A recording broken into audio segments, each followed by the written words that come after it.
Love comes to those who wait patiently. That's what Sarah's grandmother had whispered to her every night before bed, stroking her hair with wrinkled fingers. But when you're the only wolf in your pack without a mate, when you're the runt no alpha would ever choose, you learn that patience is just another word for false hope. And tonight, at the Moonridge mating ceremony, Sarah would discover that sometimes salvation comes not from waiting, but from the most dangerous lie ever told. The ceremony grounds glittered under the full moon like a promise Sarah knew would never be kept. Paper lanterns swayed between ancient oak trees, casting amber light across tables laden with honey cakes and spiced wine. Laughter rippled through the crowd, bright, expectant, cruel in its ease. Every unmated wolf in the Moonridge pack had gathered here, dressed in their finest, wearing hope like perfume. Everyone except Sarah. She sat at the furthest table, the one partially hidden behind the elder oak's massive trunk, where the lantern light didn't quite reach. Her dress, a simple gray thing she'd worn to 3 ceremonies before this, hung loose on her small frame. She'd tried to make herself presentable, braided her dark hair, scrubbed her nails clean from the garden work, but there was no hiding what she was: the runt, the weakling, the wolf whose shift was so small, so pathetic, that even the Omega males looked away in embarrassment. "Did you see Liana's dress?" A voice drifted from the table nearest hers. Sarah didn't need to look to know it was Petra, one of the pack's favored daughters. Custom made from the Silver City. Alpha Rider hasn't been able to take his eyes off her all night. "Well, she's perfect for him," another girl giggled. "Strongest bloodline in 3 territories. Their pups will be legendary." Sarah's fingers tightened around her cup of watered-down wine. She should be used to this by now. 23 years old and still unmated, still alone, still watching from the shadows while others found their forever. "Sarah?" A gentle voice broke through her thoughts. She looked up to find Thomas, the pack's healer, offering her a sad smile. He was old enough to be her grandfather, with kind eyes that had seen too much disappointment. "You shouldn't sit back here alone," he said softly. "Come join the others." "I'm fine here, Thomas. Really." Sarah forced brightness into her voice. "Better view of the ceremony from this angle." They both knew it was a lie. Thomas sighed, patting her shoulder before moving away. Sarah watched him go, then turned her attention to the raised platform where Alpha Blackwood stood, preparing to begin the ceremony. He was ancient by wolf standards, nearly 70, but still commanded respect with every word. "Brothers and sisters of Moonridge," his voice boomed across the grounds. "Tonight, under the harvest moon, we gather to honor our most sacred tradition. The mating ceremony bonds our pack, strengthens our bloodlines, and ensures our survival for generations to come." Sarah had heard this speech 4 times before. She could recite it in her sleep. "When I call your name, step forward. The moon goddess will guide worthy alphas to choose their mates. Trust in her wisdom, trust in our ways." The ceremony began. One by one, names were called. One by one, unmated females stepped onto the platform, and alphas strong, confident, desirable approached to claim them. The air crackled with the electric snap of mate bonds forming, that unmistakable pull of 2 souls recognizing each other. Liana was chosen first, of course.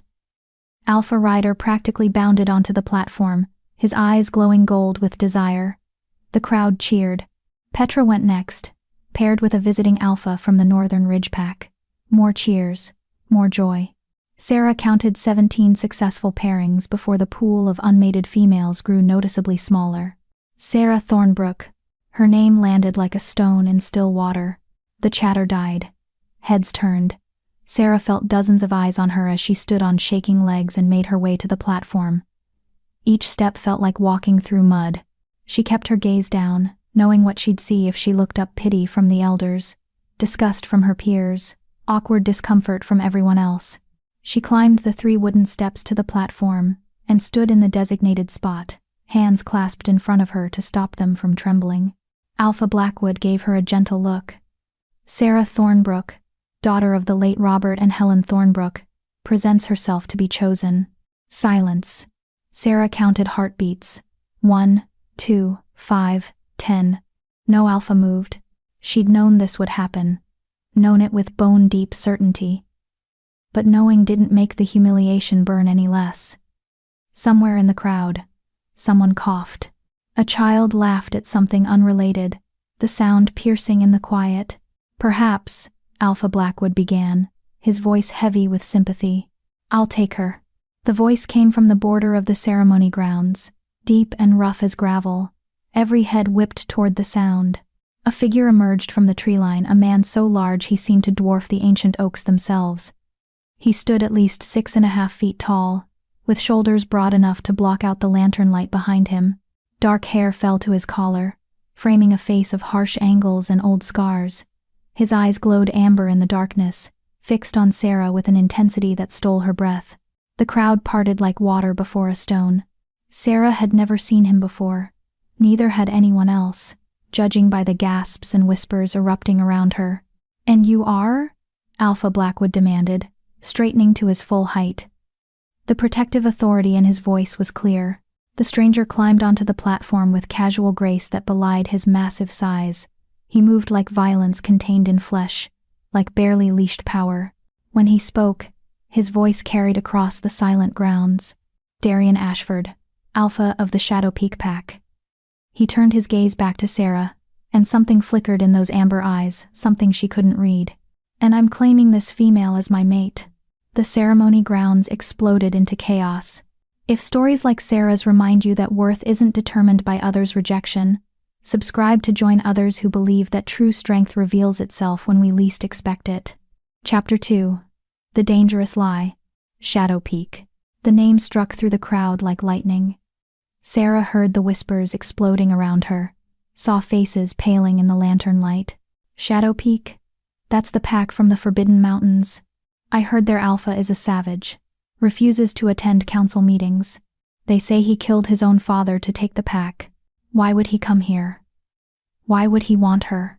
That last question cut deepest, because Sarah was wondering the same thing. She stood frozen on the platform, staring up at the massive alpha who had just claimed her, Darian Ashford. Even his name sounded dangerous. Alpha Blackwood stepped between them, his aged face stern. "Alpha Ashford, while we appreciate your interest, the mating ceremony has protocols. You cannot simply appear and claim. The ceremony allows any unmated alpha to choose an unmated female." Darian's voice was calm, but there was steel beneath it. "I've chosen, unless your traditions are merely decorative." A muscle twitched in Blackwood's jaw. The challenge was clear: deny Darian, and admit the ceremony was a sham. Accept him, and allow Sarah to be taken by a complete stranger from a pack with a brutal reputation. Sarah found her voice, though it came out smaller than she intended. I don't understand. You don't even know me." Darian's amber eyes fixed on her, and she felt the weight of his attention like a physical thing.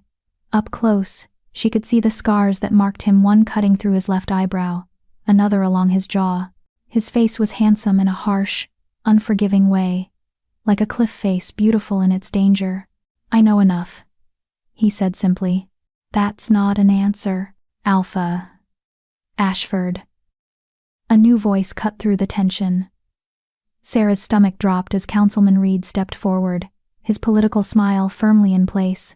Reed was the pack's chief advisor, a man who valued order and tradition above all else, especially when it suited his purposes. "Perhaps we should discuss this matter privately. I'm sure we can reach an understanding." Translation: a bribe. A reason to send this dangerous stranger away and avoid the complications his presence created. Darian didn't even look at him. "There's nothing to discuss. I've made my choice according to your traditions.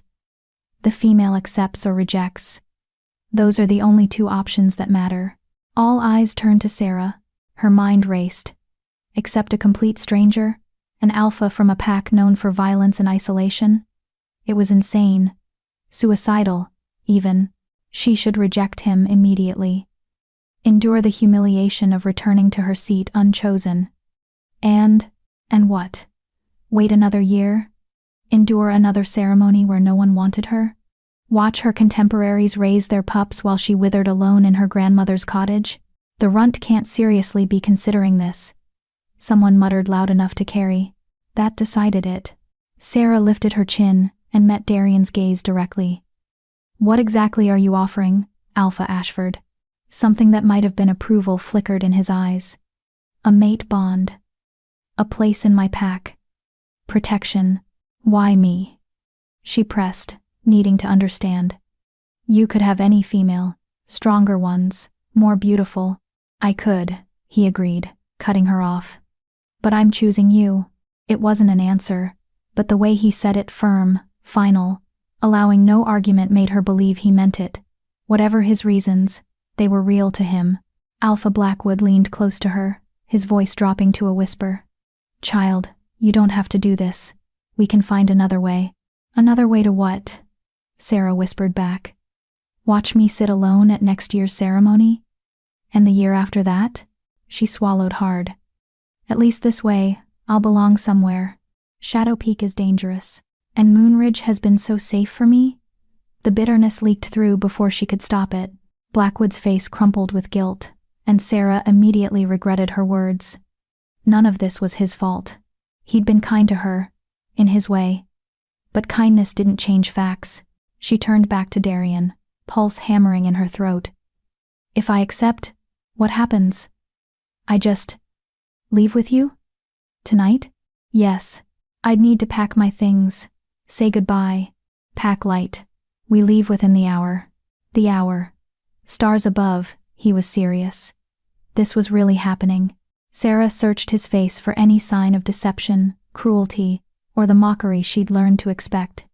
But Darian's expression remained unreadable, his amber eyes steady on hers.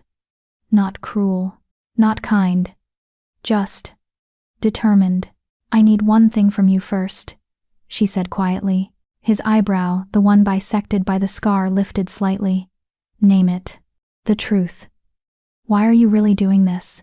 For a long moment, Darian said nothing. The ceremony grounds had gone silent again, everyone straining to hear. Then he leaned down, his face close enough that only she could hear his next words. Because I need a mate before the Autumn Council. And you need someone to choose you. We both get what we need. That's the truth. It wasn't romantic, it wasn't even particularly kind, but it was honest, and somehow that mattered more than pretty lies. One more question, Sarah breathed. Are you going to hurt me? Something shifted in Darian's expression, a crack in that stone facade. No, he said, and this time there was something almost gentle in his voice. I'm going to protect you, even from my own pack, if necessary. Especially from my own pack, his tone seemed to say. Sarah took a shaking breath. This was madness, complete and utter madness, but sitting alone at ceremonies year after year, watching life pass her by, that was a different kind of madness, wasn't it? Then I accept. The words fell into stunned silence. Then, chaos erupted for the second time that night. Voices shouted over each other, protests from the council, gasps from the crowd, cries of disbelief. Someone was demanding a formal challenge. Someone else was invoking ancient protocols. Darian ignored all of it. He pulled a ring from his pocket, a simple band of dark metal, etched with symbols Sarah didn't recognize, and took her hand. His palm was rough with calluses, warm against her cold fingers. Sarah Thornbrook, he said, his voice cutting through the noise with alpha command. I claim you as my mate before the moon goddess and these witnesses. Do you accept this bond? The formal words, the binding words. Once spoken, once accepted, the bond would begin to form. Not the instant, electric snap of true mates, but the slower, deliberate building of a chosen bond, just as permanent, just as sacred. Sarah's grandmother had told her that chosen bonds could become just as strong as fated ones, given time and care. She'd said love grew where it was tended. Sarah hoped she was right. I accept this bond, she whispered. Darian slid the ring onto her finger. It was too large, hanging loose, but the metal warmed against her skin like it was alive. He lifted her hand to his lips and pressed a kiss to her knuckles, a gesture so at odds with his brutal appearance that Sarah's breath caught. Then it's done, he said. You're mine now, and I'm yours. The mate bond sparked to life between them, not overwhelming, not all-consuming, but real. A thread of connection, thin but growing stronger with each passing second. Sarah felt it settle somewhere deep in her chest, warm and strange and terrifying. She was mated to a complete stranger, who was already turning to face the angry crowd with her hand still held in his. "We're leaving," Darian announced. "Anyone who has a problem with that can challenge me now." No one moved. Whatever Shadowpeak's reputation, Darian's physical presence alone was enough to give even the bravest alphas pause. He was massive, scarred, and moved with the confidence of someone who'd never lost a fight. "Sarah needs time to gather her belongings." Alpha Blackwood tried. 30 minutes, Darian conceded. "Then we're gone." He finally released Sarah's hand and gave her a slight nod toward the crowd. "Go, pack what matters. I'll wait here." Sarah stumbled down the platform steps, her legs barely holding her. The crowd parted around her, some in shock, some in pity, some in barely concealed relief that the runt was finally someone else's problem. Liana caught her arm as she passed. "Sarah, this is insane. You can't actually leave with him." "Why not?" Sarah pulled free, surprising herself with the sharpness in her voice. "You got your perfect alpha. Let me have mine." Even if he was far from perfect. Even if this was a transaction more than a romance. Even if she was absolutely terrified of what came next. She pushed through the crowd and ran for her grandmother's cottage on the edge of Packlands, her new ring catching moonlight as she fled. Behind her, she could feel Darian's presence through the fresh bond, steady, solid, waiting. 30 minutes to pack up a life. 30 minutes before everything changed. Sarah prayed she wasn't making the biggest mistake of her existence. Chapter 3. The Departure. The cottage was dark when Sarah burst through the door, her hands shaking so badly she could barely light the oil lamp. Golden light flooded the small space, the only home she'd ever known. One room that served as kitchen, bedroom, and living space. Her grandmother's rocking chair by the cold fireplace, herbs hanging from the rafters, the narrow bed in the corner where Sarah had slept every night of her 23 years. 30 minutes to say goodbye to all of it.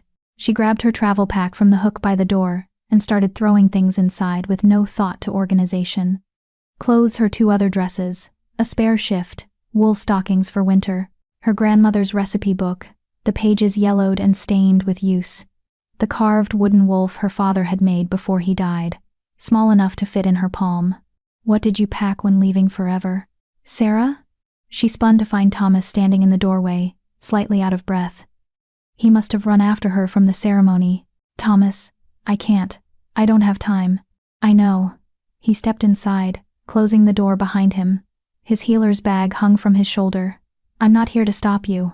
I'm here to help." Sarah's eyes burned with sudden tears. "You think I'm insane. I think you're brave." He moved to her small shelf of belongings and started pulling down items with practiced efficiency. A hairbrush, a small sewing kit, a tin of salve for wounds. "Darian Ashford has a brutal reputation, yes. But I've also heard he's fair, protective of his pack. If he's claimed you, he'll honor that bond." "He doesn't want me," Sarah whispered, the truth spilling out. "He needs a mate for some political reason." "The Autumn Council," he said. "This isn't about me at all." Thomas paused, meeting her eyes. "Then make it about you. You're cleverer than any wolf in this pack gives you credit for. You've survived being unwanted your entire life. That takes a strength most will never understand." He pressed the items into her hands. "Use that strength now. Show Shadowpeak what Moonridge was too blind to see." "What if I can't?" The fear finally broke through. "What if I'm just as weak as everyone thinks?" "You're not weak. You're a late bloomer." Thomas gripped her shoulders firmly. "Your grandmother knew it. I know it. Someday, that wolf inside you is going to emerge. And when it does, Sarah, you're going to be magnificent." Sarah wanted to believe him. She'd spent years waiting for her wolf to fully manifest, for the strength that was supposed to come with maturity. But at 23, still barely able to shift, still the smallest wolf in any room, hope felt like another cruel joke. Still, she nodded and continued packing. Thomas helped her gather the essentials: food for the journey, a water skin, a warm cloak. He added packets of herbs from his own bag. Valerian for sleep, willow bark for pain, yarrow for wounds. His voice dropped. "And pennyroyal in case you need to prevent." "Thomas." Sarah's cheeks burned. "I'm a healer. It's my job to prepare you for every possibility." His expression was grave. "I don't think Darien will force himself on you, but you're going into an unknown pack with an unknown alpha. Better to have options." The reality of her situation crashed over her again. She was leaving with a stranger, to a pack known for violence, where she'd have no allies, no protection, except from the very male who might become her greatest threat. "I'm terrified," she admitted. "Good. Fear keeps you alert." Thomas tied her pack closed. "But don't let it paralyze you. Remember, you're not powerless. You have a mind sharper than most, a healer's knowledge from helping your grandmother, and now a mate bond to an alpha. Those are weapons, if you're clever enough to use them." A knock at the door made them both jump. "It's time." Darien's deep voice carried through the wood. Sarah's heart lurched. She looked around the cottage one last time, memorizing every detail. The water stain on the ceiling shaped like a bird, the loose floorboard that creaked by the fireplace, the window that never quite closed all the way, letting in winter drafts. "I wish grandmother was here," she whispered. "She'd know what to do. She'd tell you to trust yourself." Thomas pulled her into a quick embrace. "Write to me if you can. Let me know you're safe." "I will." Another knock, more insistent. Sarah shouldered her pack, pulled her cloak around her shoulders, and opened the door. Darien stood on the threshold, somehow looking even larger in the confined space of the cottage grounds. Behind him, she could see torches from the ceremony grounds, the pack gathering to watch her leave. Of course they'd want to witness this spectacle. "Ready?" Darien asked. No, not even remotely, but Sarah nodded anyway. Darien's eyes flicked to Thomas, something unreadable passing over his face. Then he reached out and took Sarah's pack from her shoulder, slinging it over his own like it weighed nothing. "Say your goodbyes. We have a long journey ahead." The walk back to the ceremony grounds felt like a death march. Wolves lined the path, some whispering, some staring openly. Sarah kept her chin up through sheer force of will. She wouldn't give them the satisfaction of seeing her crumble. Alpha Blackwood waited at the edge of pack territory, his expression troubled. "Sarah, child, if you've changed your mind." "I haven't." "Then may the moon goddess guide your path." He pressed a small pouch into her hands. "Coin. Not much, but enough to get you home if you need it." The kindness nearly broke her. "Thank you, Alpha." Councilman Reed stood nearby, his arms crossed. "This is highly irregular. The council should have been consulted. The council can file a complaint with Shadowpeak." Darien cut him off. His hand settled on the small of Sarah's back, warm, possessive, protective. "My mate and I are leaving now." "My mate?" The words sent a shiver through her. For better or worse, that's what she was now. Darien guided her past the crowd, past the gawking faces and whispered speculation. At the tree line where pack territory ended, he paused and turned to face her. "Last chance," he said quietly. "If you're going to run, do it now. Once we cross into neutral territory, you're committed." Sarah looked back at Moonridge. At the ceremony grounds where she'd sat alone so many times. At the faces of wolves who'd never truly seen her. At Thomas, who gave her an encouraging nod from the crowd. At Leanna, who looked genuinely worried, despite everything. Then she looked up at Darien, this scarred, brutal stranger who'd chosen her when no one else would. "I'm not running," she said. Something that might have been respect flickered in his eyes. "Then stay close. The neutral territory between packs isn't safe after dark." He shifted then, and Sarah's breath caught. His wolf was massive, easily twice the size of any alpha she'd ever seen. Dark gray fur shot through with black, shoulders corded with muscle, eyes glowing amber in the darkness. He was built for battle, for dominance, for violence barely contained. He lowered himself slightly, an invitation. Sarah's wolf was too small, too weak to make the journey in shifted form. She'd have to ride. Pride warred with practicality. Pride lost. She climbed onto his back, gripping his fur tightly. The moment she settled, Darien stood and launched into the forest at a ground-eating lope. Sarah held on for dear life, the world blurring around them. Behind them, Moonridge faded into the distance. Ahead lay the unknown, and pressed against Darien's powerful form, feeling the mate bond pulse with each stride. Sarah realized with sudden clarity that she'd traded one form of danger for another. She just prayed this danger might actually keep her alive. They ran for hours. The forest changed around them from the familiar oak groves of Moonridge territory, through the neutral wildlands, and into darker, wilder woods Sarah had never seen. The trees grew taller, their branches blocking out the moonlight.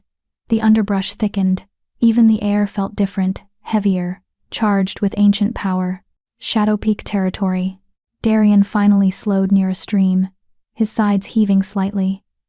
He shifted back to human form, and Sarah quickly averted her eyes before sliding off his back. Pack wolves were used to nudity shifting destroyed clothes, unless you learned to undress first, but she and Darian were still strangers. It felt too intimate. She heard rustling as he dressed in the spare clothes he'd apparently stashed in her pack. When she looked back, he was decent loose trousers, and a shirt that stretched across his broad shoulders. "We rest here for an hour," he said, his voice rough from the run. "Drink, eat if you need to. Then we continue." Sarah knelt by the stream and cupped water to her lips. The cold shocked her system, chasing away some of the fog of exhaustion. "How much further?" she asked. 3 more hours at full speed. We'll reach Shadow Peak by dawn." Dawn.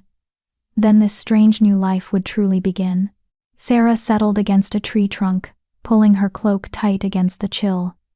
Darian stood watch nearby, alert and tense. Even resting, he looked ready for battle. "Can I ask you something?" Sarah ventured after a moment of silence. "You can ask. I may not answer." "Fair enough. Earlier, you said you needed a mate before the Autumn Council. Why?" Darian was quiet for so long she thought he wouldn't respond. Then, pack law. An alpha must be mated to hold their position beyond age 30. I turned 30 in 2 months. Understanding dawned. "So if you didn't find a mate, the council could challenge my right to lead, force me to step down or fight every male who thinks they could do better." His jaw clenched. "I've held Shadow Peak for 8 years. Rebuilt it from the ruins my father left. I'm not surrendering it to some ambitious fool because of an outdated law. So you needed any mate. And I was. Convenient. You were willing." He turned to look at her directly. "Don't underestimate the value of that. I don't have time for courtship or political games. You needed chosen. I needed a mate. We helped each other. It was brutally practical, unromantic. But at least it was honest. What should I expect when we arrive?" Sarah asked. "Your pack, will they accept me?" Darian's laugh was harsh. "No. They'll hate you on principle because you're weak and from a foreign pack. They'll test you, push you, try to force you into submission or drive you away." Sarah's stomach dropped. "That's not encouraging. I'm not here to coddle you with pretty lies." He crossed his arms. "Shadow Peak isn't like Moonridge. We don't have ceremonies and traditions. We have survival. The strong protect the weak, but they don't tolerate uselessness." "I'm not useless," Sarah said, anger sparking. "Then prove it." His amber eyes pinned her. "That's what you'll have to do every single day. Prove you deserve to be there. Prove you're more than the runt everyone sees." "And what about you?" The question burst out before she could stop it. "Will you protect me or just throw me to the wolves?" "I'll protect you from real danger, but I won't shield you from every challenge." Darian's expression was hard. "If I do, they'll never respect you. Never see you as anything but my burden. You want to survive Shadow Peak? You'll have to fight for your place." It was the opposite of everything Sarah had hoped for. No gentle introduction. No gradual acceptance. Just trial by fire. "I don't know if I can do this," she admitted quietly. "You can. You already chose to. That takes courage most wolves don't have." Darian pushed off the tree he'd been leaning against. "Rest now. We leave in 30 minutes. He walked to the other side of the clearing, giving her space. Leaving her alone with her racing thoughts and the growing weight of what she'd agreed to. Sarah touched the ring on her finger, too large, too heavy, too real. She'd wanted to be chosen, to matter to someone. "Careful what you wish for," her grandmother's voice whispered in memory, because now she belonged to the most dangerous alpha in 3 territories, was heading to a pack that would hate her, and had no idea if she was strong enough to survive what came next. But as Sarah looked up at the unfamiliar stars, through the canopy of strange trees, one thought burned bright. She'd been unwanted for so long that even danger and uncertainty, and a mate who'd chosen her for politics felt like a chance at something more, and she'd be damned if she wasted it. Chapter 4. Shadow Peak. Dawn broke gray and cold over Shadow Peak territory. Sarah saw the pack lands long before they reached them, a valley carved between two mountain peaks, shrouded in perpetual mist. Where Moon Ridge had been open meadows and gentle hills, Shadow Peak was all sharp edges and shadows. Dark pine forests climbed the mountainsides. Stone outcroppings jutted from the earth like broken teeth. Even the air tasted different here, wilder, heavier with ancient power.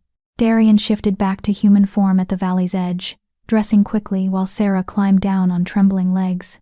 3 hours of riding had left her sore and exhausted, but she forced herself to stand straight. First impressions mattered, even when you were too tired to think.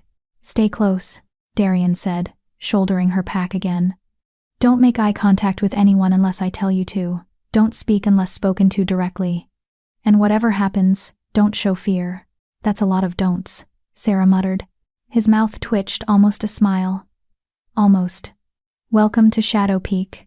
They walked down into the valley as the sun crept higher, burning away some of the mist.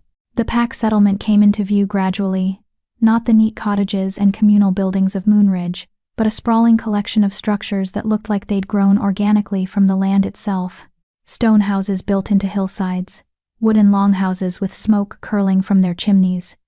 Training yards where even now, in the early morning light, wolves sparred with brutal efficiency, and everywhere wolves, dozens of them, all turning to stare as Darian and Sarah entered the settlement. The whispers started immediately. "Is that her? She's tiny." He actually went through with it. "Look at her, she can barely stand." Sarah kept her eyes forward and her chin up, even as her heart hammered against her ribs. These wolves were different from Moon Ridge pack, harder, scarred. Every single one looked like they could kill her without breaking a sweat. Darian's hand found the small of her back again, that now familiar gesture of possession and protection. The mate bond pulsed between them, offering a thread of comfort in the sea of hostile stares. They walked through the settlement to a large stone building at its heart. The pack house, Sarah realized. Where the alpha lived. Where she would live now. A woman waited on the steps, tall, powerful, with silvery blonde hair pulled back in a severe braid. She wore leather training gear and had the build of a warrior. Her ice blue eyes swept over Sarah with open disdain. "So this is the famous mate," the woman said, her voice dripping with contempt. "Darian, you could have at least chosen someone who looks like she could survive a week here." "Kara." Darian's voice held a warning. "Where's the council?" "Waiting in the great hall. They're not happy." Kara's eyes never left Sarah. "Neither is anyone else. You left for a mate and came back with this." Sarah felt her face flush. Anger battling with humiliation. But she remembered Darian's warning, "Don't show fear." She met Kara's gaze directly. "I have a name," Sarah said quietly. "It's Sarah, and I'm stronger than I look." Kara laughed sharp and cruel. "We'll see about that." She turned to Darian. "The council wants to see her. Now." "They're invoking the right of assessment." Something dark crossed Darian's face. "Of course they are. What's the right of assessment?" Sarah asked, though she had a sinking feeling she didn't want to know. "Pack law," Kara answered before Darian could. "When an alpha brings a new mate into the pack, the council can assess whether she's worthy. Test her strength, her knowledge, her value to the pack." Her smile was predatory. "Most fail. Most don't have an alpha willing to fight for them," Darian said coldly. "Take us to the council. Let's get this over with." He guided Sarah into the pack house, through corridors lit by torches and lined with weapons on the walls. Everything here spoke of warfare, of survival, of strength as the only currency that mattered. The great hall was exactly what Sarah expected. Massive, austere, dominated by a long table where 5 wolves sat in judgment. 3 men, 2 women, all older and radiating authority. The council that governed Shadow Peak alongside their alpha. They stood as Darien entered, showing respect for his position, but their eyes on Sarah held nothing but skepticism. Alpha Darien, the eldest man spoke, gray-haired and scarred across half his face. Welcome home. We heard rumors you'd found a mate at Moonridge. Not rumors, fact.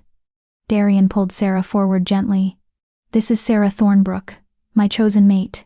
She's under my protection and entitled to all the rights of an alpha's mate. If she's worthy, one of the women said. She was middle-aged, with sharp features and calculating eyes. The council invokes the right of assessment. We must know what she brings to Shadow Peak. She brings herself. That's enough. No, the scarred man said firmly. It's not. You know our ways, Darien. You've led this pack back from the brink, but you did it by enforcing our laws. You can't ignore them now because they're inconvenient. Darien's jaw clenched. The tension in the room was thick enough to cut. Sarah stepped forward before she could second-guess herself. What does the assessment involve? 5 pairs of eyes fixed on her with surprise, apparently. They hadn't expected her to speak. The scarred man leaned back in his chair, studying her. 3 trials over 3 days. Combat, knowledge, endurance. Pass all 3, and you're accepted as one of us. Fail even 1, he shrugged. You leave Shadow Peak. The mate bond dissolves. That's not how mate bonds work, Sarah protested. Once formed, they can be severed if both parties agree, or if the council rules the bond invalid. The calculating woman smiled without warmth. We've done it before. We can do it again. Sarah felt the ground shifting beneath her feet. She'd thought the bond was permanent, sacred.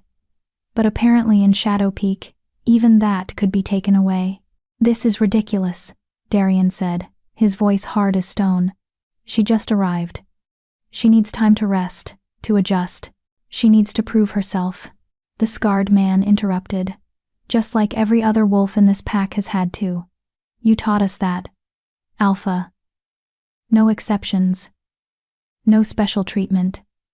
Strength earns respect. Darien looked like he wanted to argue further, but Sarah could see the trap.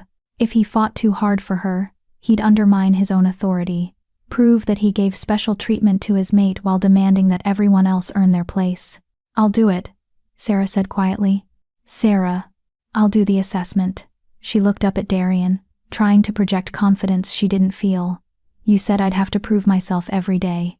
Might as well start now. Something flickered in his eyes, surprise, maybe even admiration. You don't have to. Yes, I do. She turned back to the council. When do we start? The scarred man smiled, a genuine smile this time, though no less dangerous. I like her spirit, Darien. Let's see if she has anything else. He stood, the other council members following suit. The first trial begins at noon. Combat. You'll face one of our wolves in the training yard. Not to death, he added, seeing Darien's expression darken, but to submission or unconsciousness.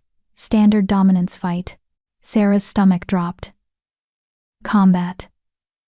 Against wolves who'd been training their entire lives to be warriors. Against opponents who probably outweighed her by 50 pounds. She was going to lose. They all knew it. But if she didn't at least try, if she backed down now, she'd be admitting defeat before she even began. I understand, she managed. Good. The calculating woman's eyes gleamed. I suggest you spend the next few hours preparing. You're going to need it. The council filed out, leaving Sarah and Darien alone in the great hall. The moment they were gone, Darien rounded on her. You didn't have to agree to this. What choice did I have? Say no and prove I'm too weak to be here. Sarah wrapped her arms around herself, suddenly cold. At least this way, I have a chance. You have no chance. Darien's words were brutal in their honesty. Not in combat, you know that. Then why did you bring me here? The question exploded out of her, weeks of frustration and fear finally breaking through. You knew what your pack was like. You knew they'd test me. Why choose me at all if you knew I'd fail? Darien was silent for a long moment. When he spoke, his voice was quieter. Because I thought I could protect you, shield you from the worst of it until you found your footing. He shook his head. I underestimated how much the council resents me choosing an outsider. They want me to fail. Yes, at least he was honest. Sarah sank onto a bench, exhaustion and despair washing over her. I should have stayed in Moonridge, should have just accepted being alone. You could still go back. Darian sat beside her, not touching, but close enough that she could feel his presence. I could escort you to the border, tell the council the bond didn't take. You'd be free. Freedom. Back to her grandmother's cottage. Back to sitting alone at ceremonies. Back to being invisible and unwanted and slowly withering away. Or forward. Into danger and trials she'd likely fail, but at least trying. At least fighting.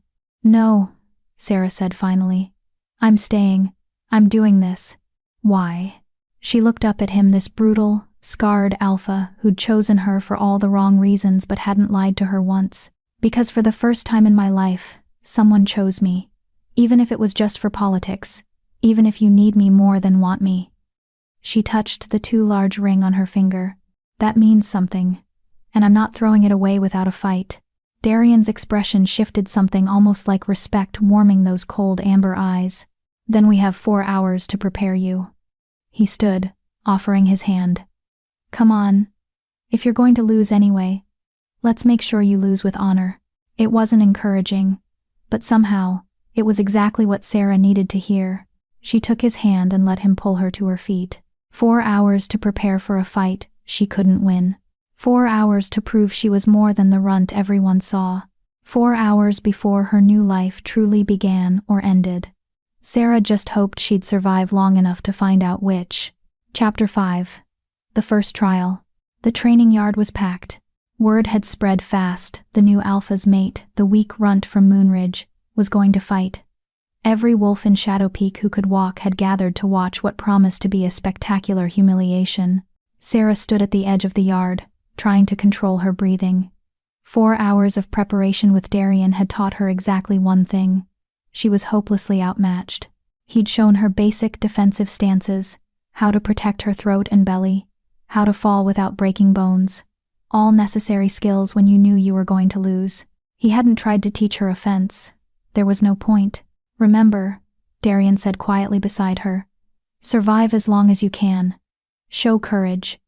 That matters more than winning. Easy for him to say. He'd probably never lost a fight in his life.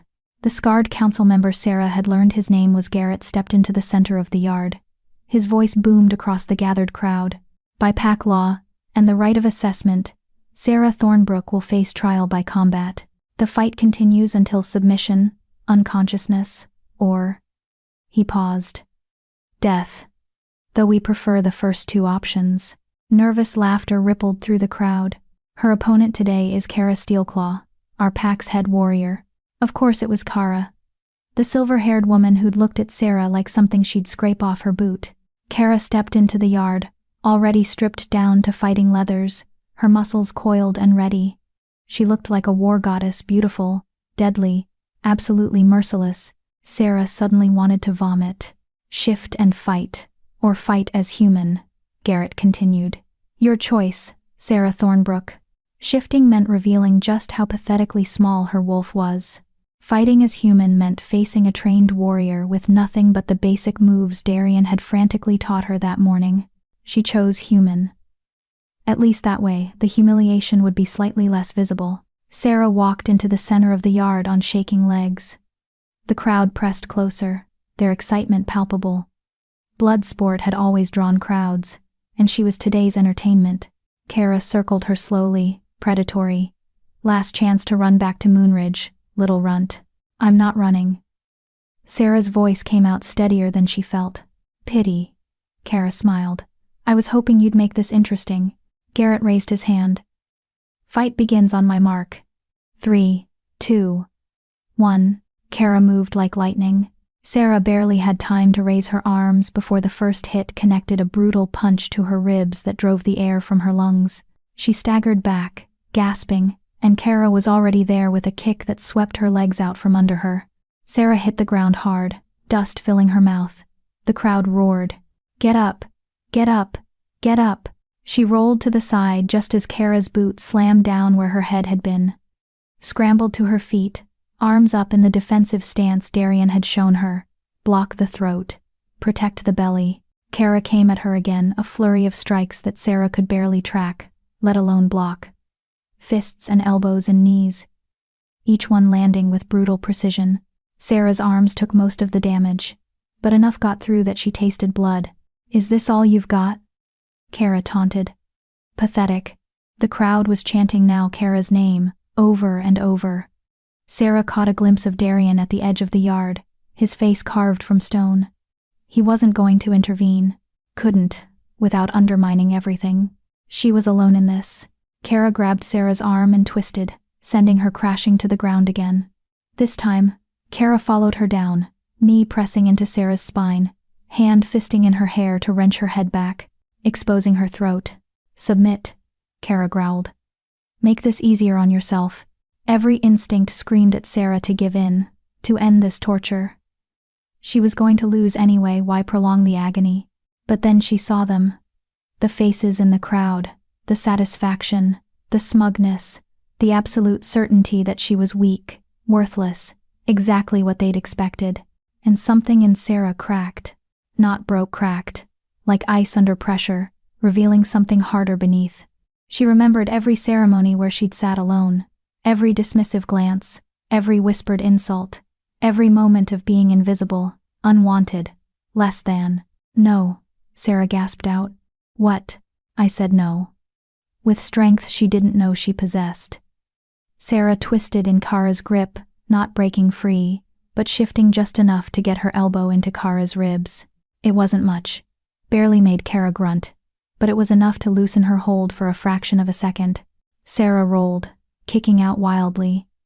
Her foot connected with something Kara's shin, and then she was scrambling away, putting distance between them. The crowd had gone quiet. Sarah stood, swaying, blood dripping from her split lip. Every part of her body screamed in pain, but she raised her fists again. "I'm not submitting," she said clearly. Kara's expression shifted surprise, giving way to something that might have been respect, or might have been anger at being denied an easy victory. "Your funeral," Kara said. She attacked again, but this time Sarah was ready. Not skilled enough to win, but determined enough to make it cost something. She blocked what she could, rolled with the hits she couldn't avoid, and refused to stay down. Again and again, Kara put her on the ground. Again and again, Sarah got back up. The crowd's bloodlust shifted to something else, a kind of horrified fascination. This wasn't supposed to happen. The runt was supposed to break quickly, submit like any sensible wolf outmatched by a superior opponent. But Sarah kept getting up. "Stay down," Kara snarled, frustration leaking through her controlled demeanor. "Make me." Sarah spat blood into the dust. They clashed again. This time, when Kara reached for her, Sarah remembered something Thomas had taught her years ago when dealing with aggressive patients used their momentum against them. She didn't try to block Kara's charge. Instead, she dropped and rolled, letting Kara's own force carry her past. Kara stumbled, caught off guard. It gave Sarah 3 precious seconds. 3 seconds to breathe, to think, to go. Kara's fist caught her in the temple, and the world exploded into stars. Sarah felt herself falling, the ground rushing up. This time, she didn't have the strength to rise. Her vision blurred, doubled. She could hear the crowd's roar like it was coming from underwater. Kara's boot pressed against her throat, not choking, but dominant. The classic submission pose. "Submit," Kara demanded. "Now." Sarah's mouth moved, trying to form the words. She should submit. It was over. She'd lost. Continuing would just mean more pain. But through her blurred vision, she saw Darian. Saw something in his expression, not disappointment, not pity, pride. She'd lost the fight. But she hadn't lost herself. Sarah gasped against the pressure on her throat. "I submit." The words tasted like ash, but they were necessary. Fighting to unconsciousness would prove nothing except stubbornness. Kara immediately removed her boot and stepped back. The crowd erupted, some disappointed at the lack of bloodshed, others impressed despite themselves. Garrett's voice cut through the noise. Trial by combat failed, but... He paused, and Sarah saw him exchange a glance with the other council members. Sarah Thornbrook showed courage in the face of certain defeat. She has earned the right to attempt the second trial. Sarah lay in the dust, too exhausted to feel relief. She'd failed, just like everyone expected. The fact that she'd made it slightly less pathetic than anticipated didn't change the outcome. Hands gripped her arms, Darian, lifting her carefully. She wanted to tell him she could walk, but her legs weren't cooperating. He carried her from the training yard without a word, the crowd parting around them. Behind them, she heard voices. Did you see how many times she got back up? Kara actually had to work for it. Still lost, though. Yeah, but did you see? Darian carried her into the pack house, upstairs that made her head spin, into a room she barely registered. He laid her on a bed soft, impossibly soft after the hard-packed earth of the training yard. Stay still, he ordered. I'll get the healer. Wait. Sarah caught his arm with trembling fingers. Was it completely pathetic? Darian looked down at her, and for the first time, she saw his expression soften. No, it was brave. Foolish, but brave. I lost. You lost with honor. In Shadow Peak, that matters. He gently removed her hand from his arm. Rest now. You have 2 more trials ahead, 2 more chances to fail. 2 more public humiliations. But as Sarah's eyes drifted closed, she realized something. She'd gotten back up. Again and again. She'd risen when everything in her screamed to stay down. Maybe that was worth something after all. The healer was an elderly woman named Mira, with gentle hands and sharp eyes. She tutted over Sarah's injuries, cracked ribs, extensive bruising. That split lip, possible concussion while applying salves that smelled of pine and something bitter. You're lucky Kara pulled her punches, Mira said, wrapping Sarah's ribs with practiced efficiency. She could have broken you in half. She pulled her punches? Sarah couldn't imagine what the fight would have been like at full strength. Toward the end, yes. After you kept getting up, she stopped trying to destroy you and started trying to make you submit. Mira's eyes crinkled. Take it as the compliment it was meant to be. Darian stood by the window, silent. He'd been there the entire time Mira worked, watching with that unreadable expression. The second trial is tomorrow? Sarah asked, wincing as Mira pressed something cold against her bruised face. Day after tomorrow, Darian corrected. You need time to recover. The council agreed to give you 2 days between trials. Small mercies. What's the second trial? Sarah asked. Knowledge, Garrett said. Yes. They'll test your understanding of pack law, healing, history, survival skills. Darian turned from the window. It's oral examination before the full pack. You'll answer questions until they're satisfied, or until you fail to answer correctly 3 times. So the opposite of the physical trial, this one would test her mind. Her one actual strength. I can do that, Sarah said with more confidence than she felt. Don't underestimate it, Mira warned, finishing her wrapping. The council will ask obscure questions, trick questions. They're trying to eliminate you, remember? They won't make it easy. Nothing here is easy, Sarah muttered. Mira patted her hand. No. But you're still here. That's more than most outsiders can say. She gathered her supplies. Rest, eat, heal. You'll need your strength. After she left, silence filled the room. Sarah stared at the ceiling, dark wood beams, so different from her grandmother's cottage, and tried not to think about how much everything hurt. You fought well, Darian said finally. I lost. You fought well, he repeated, emphasis on each word. The pack saw that. They're talking about you now, not about how weak you are, but about how you refuse to quit. That matters. Does it matter enough? Sarah turned her head to look at him, ignoring the spike of pain. Will they accept me if I fail the other trials? Darian's expression closed off again. I don't know. Honest to the end. Sarah closed her eyes, exhaustion pulling at her. Thank you for being honest. Everyone else just lies to make people feel better. I'm not everyone else. No, you're really not. She felt the bed dip as Darian sat on the edge, not close, maintaining proper distance, but present. The mate bond, he said quietly. Can you feel it? Sarah searched inside herself, past the pain and fear, to that thread of connection. It was stronger than before, pulsing steadily like a second heartbeat. Yes. It's supposed to be uncomfortable if we're too far apart for too long. That's why I stayed during the healing. He stood. I'll be in the next room if you need anything. Rest now. He moved toward the door. Darian? He paused, looking back. Why did Kara pull her punches at the end? For a moment, she thought he wouldn't answer. Then, because even Shadow Peak's hardest warriors respect courage. You showed her something unexpected. She responded in kind.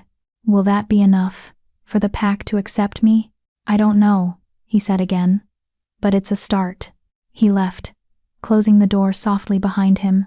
Sarah lay in the darkness, cataloging her injuries, her failures, her small victories. She'd survived day 1 in Shadow Peak, barely, painfully, but she'd survived. 2 more trials ahead. 2 more chances to prove herself or fail completely. Through the window, she could hear the pack settling in for the night voices, laughter, the sounds of a community she desperately wanted to belong to but had no idea how to reach. The ring on her finger caught moonlight, still too large, still foreign, but slightly less so than yesterday. Sarah closed her eyes and let exhaustion claim her, hoping that tomorrow would bring clarity along with the inevitable pain. In the room next door, Darian sat awake, listening to his mate's breathing slow into sleep, and wondering if he'd made a terrible mistake or the best decision of his life. Time would tell. It always did. Chapter 6. The Second Trial. 2 days passed in a blur of pain and preparation. Sarah spent the first day barely able to move, her body one massive bruise. Mira visited twice daily with fresh salves and stern instructions to rest. Darian brought her meals simple but nourishing and stayed long enough to ensure she ate, then disappeared to handle pack business. The second day, Sarah forced herself out of bed. She couldn't afford to rest when the knowledge trial loomed. She spent hours with a stack of books Darian had brought her, histories of Shadow Peak, guides to pack law, healing texts that made her head spin with their complexity. You can't memorize everything in 2 days, Darian said, watching her from the doorway as she pored over yet another dense volume. Then I'll memorize what I can and improvise the rest. Sarah didn't look up from the page, detailing ancient territorial disputes. Knowledge is the one thing I might actually be good at. The council knows that. They'll try to catch you off guard. Let them try. She felt his approval through the mate bond before he spoke. You're different than you were in Moonridge. I'm the same person. Just... Sarah finally looked up, meeting his eyes. I have something to fight for now. Even if it's just proving I'm not completely useless. You were never useless, just underestimated. Darian stepped into the room fully, including by yourself. The words settled something in Sarah's chest, a small, warm validation she hadn't realized she needed. Tell me about the council, she said, changing the subject before emotions could overwhelm her. Who should I worry about most? Darian settled into the chair across from her. Garrett, you know, head of the council, former alpha, before he stepped down to let me lead. He's fair but rigid about tradition. If you show strength, he'll respect it. And the woman? The one with the calculating eyes? Helena. She's the most dangerous. Darian's expression darkened. She wanted her daughter to be my mate. When I chose you instead, she took it personally. She'll do everything in her power to see you fail. Sarah's stomach tightened. Great. An enemy on the council. The other 3 are less invested. Rowan handles pack finances, he cares more about numbers than politics. Isla manages territory disputes, she's practical above all else. And Thomas... Wait, Thomas? Sarah interrupted. Like the healer from Moonridge? Different Thomas. Thomas Ironwood, our weapons master. He's quiet but observant. Hard to read. So she had one definite enemy, one potential ally in Garrett, if she proved herself, and 3 unknowns. Not the worst odds, but not comforting either. What kind of questions will they ask? Darian leaned back, considering. Pack law, definitely. Helena will probably ask about mating traditions and alpha succession, trying to catch you admitting you're not qualified to be an alpha's mate. Garrett might focus on Shadow Peak history, testing your commitment to learning about your new pack. And the others? Could be anything. Healing, hunting, territorial law, combat strategy despite your obvious weakness in that area. He paused. The key is to answer confidently even when you're not certain. Uncertainty reads as weakness here. Sarah nodded, making mental notes. How long does the trial usually last? Until they're satisfied, or until you fail 3 questions. Could be an hour, could be 3. His eyes held hers. Pace yourself. Don't let them rattle you. Easier said than done, but Sarah appreciated the advice. That night, she dreamed of questions with no answers, of standing before a crowd that laughed as she fumbled for words. She woke before dawn, heart racing, and spent the remaining hours reviewing everything she'd learned, until the words blurred together. When the sun finally rose, Sarah dressed carefully in the simple but clean clothes Darian had provided. She braided her hair back tightly, leaving her face exposed. No hiding today. Ready? Darian asked when she emerged from the bedroom. No, but I'm doing it anyway. His mouth quirked that almost smile again. That's becoming your motto. Could be worse ones. They walked to the great hall together, Sarah's heart pounding with each step. The mate bond hummed between them, stronger now after 2 days of proximity. It wasn't love, not yet. Maybe not ever, but it was connection. Solidarity. She wasn't completely alone. The great hall was packed even fuller than the training yard had been. Apparently knowledge trials were just as entertaining as combat. The council sat at their long table, elevated slightly so they could look down on whoever stood before them. Sarah saw Helena's satisfied smirk and felt her resolve harden. She would not give that woman the satisfaction of watching her crumble. Garrett stood as Sarah approached. Sarah Thornbrook, you have passed the first trial through demonstration of courage. Today, you face the second trial, knowledge. You will answer questions about pack law, history, survival, and any other topic the council deems relevant. 3 failures mean elimination. Do you understand? I understand. Then let us begin. Garrett sat, and Helena immediately leaned forward. First question, Helena said, her voice sharp. Recite the 3 primary laws of pack hierarchy. Easy. Sarah had memorized these on day 1. First law, the alpha's word is absolute in matters of pack security and survival. Second law, strength earns rank, but rank carries responsibility to protect those beneath you. Third law, challenge for position must be witnessed and fought fairly, or the challenger is exiled. Helena's smile tightened. Correct. Second question, what are the grounds for dissolving a mate bond? Here was the trap. Helena wanted her to admit there were legitimate reasons to dissolve Sarah's bond with Darian. According to ancient law, a mate bond can be dissolved only through mutual agreement of both parties. Death of one party, or council ruling in cases of severe harm, betrayal, or proven incompatibility that threatens pack stability. Sarah kept her voice steady.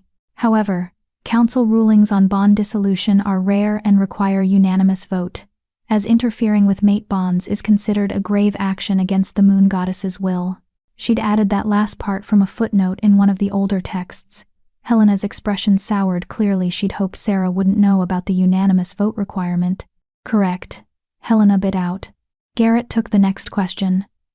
Name the 3 territories that border Shadow Peak, and the treaties that govern our relationships with them. Sarah drew on the history she'd absorbed. To the north, the Frostbite Pack under Alpha Cale. We have a non-aggression treaty established 20 years ago after the border wars. To the east, neutral territory claimed by no pack, governed by general interpack law. To the south, the Moonridge Pack, she kept her voice neutral, with whom we have no formal treaty, but maintain peaceful relations through trade agreements. And to the west? Garrett prompted. To the west are the Forbidden Peaks, claimed by no pack because the terrain is considered too dangerous for settlement. By tradition, it serves as a buffer zone. Correct. Garrett nodded, something like approval in his eyes. The questions continued. Rowan asked about pack finances and resource management. Isla questioned her on territorial dispute resolution. Thomas Ironwood, the quiet weapons master, asked about the properties of various metals used in weapon making, a trick question, since it seemed unrelated to pack knowledge, but Sarah remembered enough from helping her grandmother identify tools to answer adequately. An hour passed. Then 2. Sarah's throat grew dry from talking, but she hadn't failed a single question yet. She could see the frustration building on Helena's face, the growing respect on Garrett's. The crowd had gone quiet, leaning forward to hear every question and answer. "Healing question," Helena said abruptly. "A pack member is bitten by a silver-tipped arrow. What's your immediate treatment?" "Silver poison to werewolves. Deadly, if not treated quickly." Sarah's mind raced through Thomas's lessons back in Moonridge, and the healing texts she'd studied. First, shift the victim to human form if possible. Healing is faster in human form. Second, remove the arrow but don't pull straight back. Silver barbs often break off inside the wound. Cut around it if necessary. Third, pack the wound with yarrow to slow bleeding and draw out poison. Fourth, create a poultice of activated charcoal and honey to draw out remaining silver. Fifth, keep the victim hydrated and monitored for silver sickness, fever, seizures, organ failure. She paused, then added, and pray, because silver poisoning has a 30% fatality rate, even with perfect treatment. Mira, standing in the crowd, nodded approvingly. Helena looked like she'd bitten into something sour. Correct. The trial continued.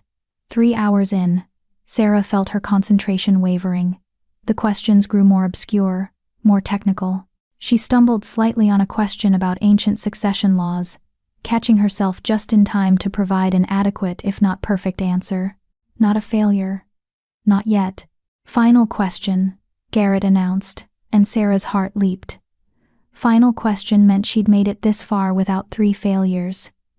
"This one comes from all of us." The council members exchanged glances. Even Helena nodded.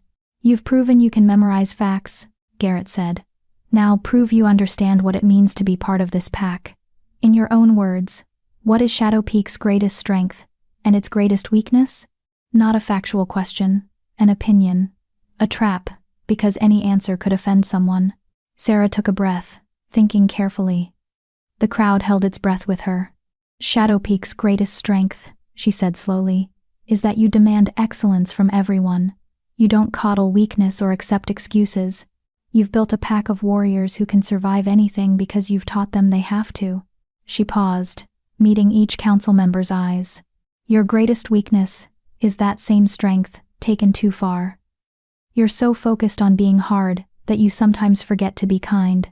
You test everyone so ruthlessly that you might break someone who just needs time to grow into their strength." Her voice grew firmer. "I'm that someone. I'm the wolf you would have discarded as useless. But I'm also the wolf who got back up 15 times in the training yard, who spent 2 days studying until my eyes burned, who will keep fighting for my place here no matter how many times you knock me down. Your weakness is that you almost missed what I could become because you were too focused on what I am." Silence crashed over the hall. Sarah had just criticized Shadow Peak, their traditions, their methods, their pride in front of the entire pack. It was either the bravest or stupidest thing she'd ever done. Garrett stared at her for a long moment. Then, slowly, he began to smile. "Well," he said. "That's certainly an answer. Is it correct?" Sarah asked, because she genuinely didn't know. "There is no correct answer to an opinion question," Helena snapped. But it's honest," Garrett interrupted. "And it shows understanding of who we are. Both are light and shadow." He looked at the other council members. "I vote to pass her on the second trial." "Agreed," said Rowan. "Agreed," said Isla. "Agreed," said Thomas Ironwood quietly. All eyes turned to Helena. She looked like she wanted to refuse, to find some technicality that would fail Sarah despite everything, but she was trapped by the council's own rules. "Agreed." She finally bit out. "She passes." Garrett stood. "Sarah Thornbrook has passed the second trial through demonstration of knowledge and wisdom. She has earned the right to attempt the third and final trial." The crowd erupted, some cheering, some grumbling, all surprised. Sarah swayed on her feet, exhausted beyond measure. 3 hours of mental combat had drained her as thoroughly as Kara's fists. Darian was there suddenly, steadying her with a hand on her elbow. "You did it," he murmured, and she heard genuine pride in his voice. "One more," Sarah whispered back. "One more trial. One more," he agreed. But as he guided her from the hall, past the staring pack members and the frustrated Helena, Sarah couldn't help but wonder. If the combat trial had tested her body, and the knowledge trial had tested her mind, what could possibly be left for the third trial? What did endurance mean in a pack like Shadow Peak? She had a feeling she was about to find out, and that terrified her more than either of the previous trials combined. You're absolutely right. Chapter 7 wrapped up too conclusively with the epilogue and the end. Let me rewrite Chapter 7 to remove the premature ending and create proper flow into Chapter 8. Chapter 7. The final trial. Sarah had one day to recover before the third trial. One day to prepare for endurance, whatever that meant in Shadow Peak's brutal terms.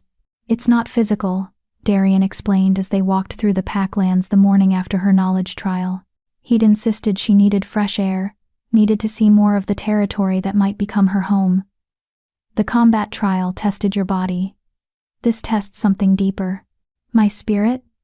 Sarah guessed, watching pack members train in the distance. Some nodded to her as they passed, not friendly, but acknowledging. A change from the open hostility of days before. Your will. Your ability to endure what breaks most wolves. Darian's jaw tightened. I won't lie to you, it's the worst of the three trials. The one that makes wolves who pass the first two willingly leave. Fear coiled in Sarah's stomach. What happens during it? You'll be isolated, alone in the wilderness for 3 days and nights with nothing but the clothes on your back. You have to survive and make it back to Packlands by the third dawn. That doesn't sound so terrible. I know basic survival. That's not the hard part. Darian stopped walking, turning to face her fully. The hard part is that you'll be given a choice on the second night. The council will send someone with an offer. Come back now. Admit you can't handle Shadow Peak, and leave with dignity. Or stay out there alone and prove you belong. Understanding dawned. It's a test of commitment. They want to see if I'll quit. Most do, when you're cold, hungry, alone in the dark with nothing but your thoughts. He shook his head. Doubt becomes louder than any physical pain. The question becomes, is this pack worth it? Is this life worth suffering for? And if I come back early? The bond dissolves. You leave. We both go on with our lives as if this never happened. The casualness in his voice stung, even though Sarah knew he was just being practical. Their bond was one of convenience, not love. Of course he'd move on easily, but if I stay? She asked. If you stay and make it back on the third dawn, you're accepted. Fully. No more trials, no more questions. You become Pack. Everything she'd wanted, everything she'd fought for, just 3 days away, 3 days alone in hostile territory, fighting her own doubts and fears. When does it start? Tonight. Darian resumed walking. At sunset, you'll be escorted to the boundary and released. From there, you're on your own. Sarah's pulse quickened. Tonight. No more time to prepare. They walked in silence for a while. Sarah, memorizing the terrain where water sources might be, which plants were edible, where shelter could be found. Survival knowledge from her grandmother's teachings. Things she'd never thought she'd need. Sarah. Darian's voice pulled her from her thoughts. The mate bond will be strained during the trial. You'll feel disconnected, alone in a way that's hard to describe. Will it hurt? Yes.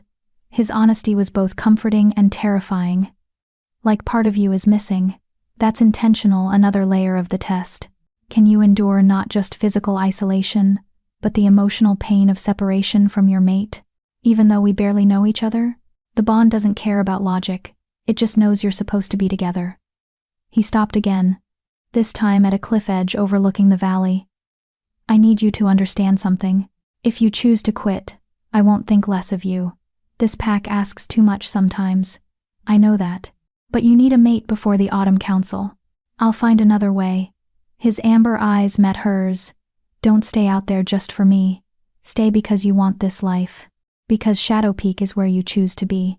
The words settled over Sarah like a blanket, heavy, warm, significant. He was giving her permission to quit. To walk away without guilt, which somehow made her more determined to stay. I'm not quitting, she said firmly. I didn't survive Kara's fists and Helena's questions just to give up in the woods. Darian's expression softened, that rare, genuine smile she'd only seen a handful of times. I was hoping you'd say that. Sunset came too quickly. The entire pack gathered at the boundary to watch Sarah's departure tradition, Darian explained, so everyone could witness the trial's beginning. Sarah stood at the edge of pack lands wearing simple clothes, no supplies, no weapons, nothing but herself and her determination. Garrett stepped forward with the formal words. Sarah Thornbrook, you face the third trial endurance. 3 days alone in the wilderness. Return by the third dawn and claim your place among us. Fail, and you leave Shadow Peak forever. I understand. Then go. May the moon goddess guide your path. Sarah looked back once, finding Darian in the crowd. Their eyes met, and she felt the mate bond pulse between them one last time before distance began to strain it. Then she turned and walked into the wilderness alone. Day 1. The first day was almost manageable. Sarah found a stream within an hour, following deer trails through the dense forest. She drank deeply, knowing hydration was critical. Then she focused on shelter, finding a rocky overhang that would protect her from wind and rain. She gathered pine boughs for insulation, built a small fire using techniques her father had taught her before he died. The physical tasks kept her mind occupied, kept the creeping loneliness at bay. But as darkness fell, and the forest came alive with night sounds, isolation set in. Sarah sat by her fire, arms wrapped around her knees, and felt the mate bond aching in her chest. It wasn't painful yet, just a dull throb, like a bruise beginning to form. She could feel Darian's presence dimly, miles away, and the distance hurt more than she'd expected. They barely knew each other. This was a practical arrangement, nothing more. So why did separation feel like losing something precious? She tried to sleep, but managed only fitful dozing, jerking awake at every crack of branches, every distant howl. Not Shadow Peak wolves, something wilder, more dangerous. The neutral territory held threats pack wolves didn't face. Dawn came as a relief. Day 2. Hunger gnawed at Sarah's belly. She'd found berries, testing each carefully for poison, and managed to catch a fish in the stream using a makeshift spear. Not enough food, but enough to keep functioning. The mate bond ached worse now, a constant pull back toward Shadow Peak, back toward Darian. Sarah caught herself walking in that direction twice before forcing herself to stop. Not yet. She had to last until the third dawn. The isolation was worse than hunger, worse than cold or fatigue. Humans, even werewolves, were pack animals. Being alone went against every instinct, every need for connection and community. Sarah talked to herself just to hear a voice, sang songs her grandmother had taught her, anything to fill the oppressive silence. As evening approached, she saw them, 2 wolves on the ridge above her shelter. Not attacking, just watching. Shadow Peak wolves, she realized. Observers, making sure she didn't die out here, but not interfering. Knowing they were there made the loneliness worse somehow. So close but unreachable. Night fell. Sarah huddled by her fire, shivering despite the flames. The temperature had dropped sharply, and her inadequate clothing provided little protection. Then she heard footsteps. A figure emerged from the darkness, Helena, carrying a pack, and wearing a sympathetic expression that looked alien on her sharp features. Sarah, Helena said softly, I've come to offer you a choice. Here it was. The moment Darian had warned her about. You've proven yourself, Helena continued, settling near the fire. 2 trials passed, 2 days alone out here. No one questions your courage anymore. You can come back now. Leave Shadow Peak with honor. Find a pack that won't demand so much from you. She opened the pack, revealing food, water, warm clothes. Or you can take these supplies and stay until dawn tomorrow. No one needs to know I helped you. We'll say you endured on your own. The temptation was crushing. Food, warmth, an end to this nightmare. But Sarah heard the trap beneath the kindness. Taking the supplies would be cheating. Accepting help meant failing the trial just as surely as quitting early. Why are you really here? Sarah asked, her voice rough from disuse. Helena's mask slipped. Because I want you to fail. Because you don't deserve my alpha, don't deserve Shadow Peak. She leaned forward. But I'm also practical. You've impressed people. If you pass this trial, you'll have influence. So I'm offering you an out that benefits us both. You leave with dignity. I get you gone. and Darian finds a proper mate. A mate like your daughter? My daughter is strong, powerful, everything an alpha needs. Except she's not the one he chose. Sarah met Helena's eyes. And I'm not quitting. You're shivering so hard you can barely speak. You haven't eaten a real meal in 2 days. The mate bond is tearing you apart. Helena's voice turned sharp. Pride will kill you out here, girl. Then I'll die proud. Sarah stood, her legs shaking but holding. Take your supplies and your false sympathy and leave. I'm staying until the 3rd dawn. For a long moment, Helena stared at her. Then she laughed, sharp and bitter. You're either the bravest wolf I've ever met, or the most foolish. She shouldered her pack. I suppose we'll find out which by morning. She disappeared into the darkness, leaving Sarah alone again. The night stretched endlessly. Sarah's fire burned low. She gathered more wood with numb fingers, fed the flames, and tried not to think about warm beds and hot food and Darian's solid presence. The mate bond screamed now, actual pain radiating through her chest. Was Darian feeling this too? Did he lie awake in the pack house, hurting the same way? Did it matter if he was? Sarah wrapped her arms around herself and endured. Day 3. Dawn. Sarah wasn't sure she'd actually slept, or just passed in and out of consciousness.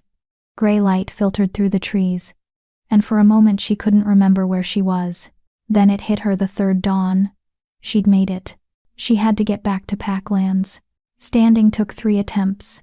Her body had decided overnight that moving was optional, but Sarah forced herself upright, stamped out the remains of her fire, and began the journey back. Her sense of direction was usually good, but exhaustion and hunger made everything hazy. The mate bond helped. That aching pull toward Darian was a compass pointing home. Home. When had she started thinking of Shadow Peak as home? The sun climbed higher. Sarah stumbled over roots, caught herself on trees, and kept moving. 1 foot forward, then the other. Again. Again. She lost track of time. Lost track of everything except the need to keep moving. Then she heard them voices. The sound of Packlands. Sarah emerged from the tree line and saw them. The entire pack gathered at the boundary, waiting. Darian stood at the front, his face carved from stone but his eyes burning as they found her. She'd made it. Sarah took 3 more steps onto pack territory, and her legs finally gave out. Strong arms caught her. Darian, somehow there instantly. I've got you, he murmured. You made it. You're home. Garrett's voice boomed over the crowd. Sarah Thornbrook has endured 3 days alone and returned at the 3rd dawn. She has passed the final trial. He paused, and when he spoke again, there was genuine warmth in his voice. Welcome to Shadow Peak, Sarah Ashford. Welcome home, Ashford. Not Thornbrook. Her mate's name, officially hers now. The pack erupted into howls, the traditional celebration for a new member. Not all the voices were enthusiastic, but enough were genuine that tears stung Sarah's eyes. You did it, Darian said against her hair, holding her upright. I didn't think I hoped, but I wasn't sure you'd last. Not quitting is kind of my thing now, Sarah managed, her voice breaking. He laughed, actually laughed, the sound rumbling through his chest. Yeah, I noticed. Mira appeared with blankets and soup. Kara pushed through the crowd, and Sarah tensed, but the warrior's expression wasn't hostile. You're tougher than you look, little runt, Kara said. Anyone who endures 3 days alone and walks back on their own feet has earned respect. She held out her hand. Welcome to the pack. Sarah stared at the offered hand for a moment, then took it. Kara's grip was firm but not crushing. Thank you, Sarah whispered. More pack members came forward, introducing themselves, offering congratulations, some grudging but present. Even Helena approached, her expression sour but resigned. You passed, Helena said stiffly. That makes you pack. I won't forget my opposition to you. But I won't undermine you either. That's not our way. It wasn't friendship, but it was acceptance. Sarah would take it. The celebration began as the pack led her back to the settlement. Food was being prepared, fires lit for the welcoming feast. Sarah walked on, shaking legs, supported by Darian, and let herself feel it relief, triumph, and the overwhelming sense of finally belonging somewhere. But as the day wore on, and Sarah regained her strength, she couldn't shake a nagging feeling. The trials were over, yes. She'd been accepted into Shadow Peak, but real life was just beginning. And something in the way some pack members watched her, not hostile, but calculating, told her that passing the trials was only the first test. Living up to being an alpha's mate, that would be the real challenge. Chapter 8. The Challenge. Winter arrived early in Shadow Peak territory. 2 weeks had passed since Sarah's acceptance into the pack, and she was still adjusting to her new role. Being an alpha's mate came with responsibilities she hadn't anticipated: mediating disputes, attending council meetings, representing Shadow Peak at interpack gatherings. It was exhausting and exhilarating in equal measure. Sarah woke to find frost coating the windows, her breath misting in the cold air. Beside her, Darian still slept, a rare sight, since he usually rose before dawn. She took a moment to study him in the gray morning light, still marveling at how much had changed. The mate bond thrummed steadily between them now, growing warmer with each passing day. Not the explosive, fated mate connection of legends, but something they were building together through countless small moments. Shared meals, late-night conversations, his hand finding hers during pack meetings, her learning to read his silences. Darian's eyes opened, amber and alert immediately. "You're staring." "You're stareable," Sarah countered, making him huff a laugh. "That's not a word. It is now." She stretched, wincing at the soreness in her shoulders. Yesterday's training with Kara had been brutal. The warrior had taken Sarah on as a personal project, determined to make her at least marginally competent in combat. "How are the ribs?" Darian asked, sitting up. "Only moderately screaming." Sarah had discovered that while she'd never be a warrior like Kara, she could learn to defend herself adequately. More importantly, the regular training had built muscle and stamina she'd never possessed in Moonridge. A sharp knock interrupted their morning. Darian frowned. Visitors this early usually meant trouble. "Enter," he called. Garrett pushed through the door, his expression grim. "We have a situation. Council meeting in 10 minutes. "What kind of situation?" Darian was already moving, pulling on clothes with practiced efficiency. "The kind with teeth." Garrett's eyes flicked to Sarah. "You should come too. This concerns you directly." Dread coiled in Sarah's stomach as she dressed quickly. Situations that concerned her specifically were never good. The council chamber was tense when they arrived, all 5 members present, plus Kara and several senior pack members. Everyone looked worried. "Alpha Darian, Sarah," Helena began without preamble, "we've received a formal challenge." "From who?" Darian's voice went dangerously quiet. "Alpha Royce of the Iron Ridge Pack." Garrett slid a sealed letter across the table. "He's invoking the ancient right of contest." Sarah watched Darian's face go stone cold as he read the letter. His jaw clenched, the only sign of emotion. "This is ridiculous," he said finally. "The right of contest hasn't been invoked in 50 years. "What is it?" Sarah asked, looking between the council members. "What's the right of contest?" Rowan, the finance keeper, spoke up. "Ancient pack law. If an alpha takes a mate from outside the pack, any unmated alpha from a neighboring territory can challenge the bond within the first month. They claim the outsider mate for themselves through combat." Sarah's blood ran cold. "Challenge the bond? You mean, he wants to fight Darian for you," Kara said bluntly. "Winner takes the mate. It's barbaric, but it's legal under the old laws." "I don't get a say in this?" Anger sparked through Sarah's fear. "I'm just property to be won?" "According to the old laws, yes," Helena said, and there was something almost sympathetic in her expression. "The right of contest comes from a time when alliances were forged through forced matings. It's outdated, but it's still technically enforceable." Darian slammed his fist on the table, making everyone jump. "I won't honor this. Royce can take his challenge. And, if you refuse, Shadow Peak is labeled Oathbreakers," Garrett interrupted firmly. "Every pack in the region will have grounds to declare us outcast. We'll lose all trading rights, all treaties, all protection under interpack law. So we're trapped," Sarah said quietly. "Yes." Garrett met her eyes. "I'm sorry, Sarah, but Darian will have to fight." Sarah's mind raced. She'd heard of Alpha Royce.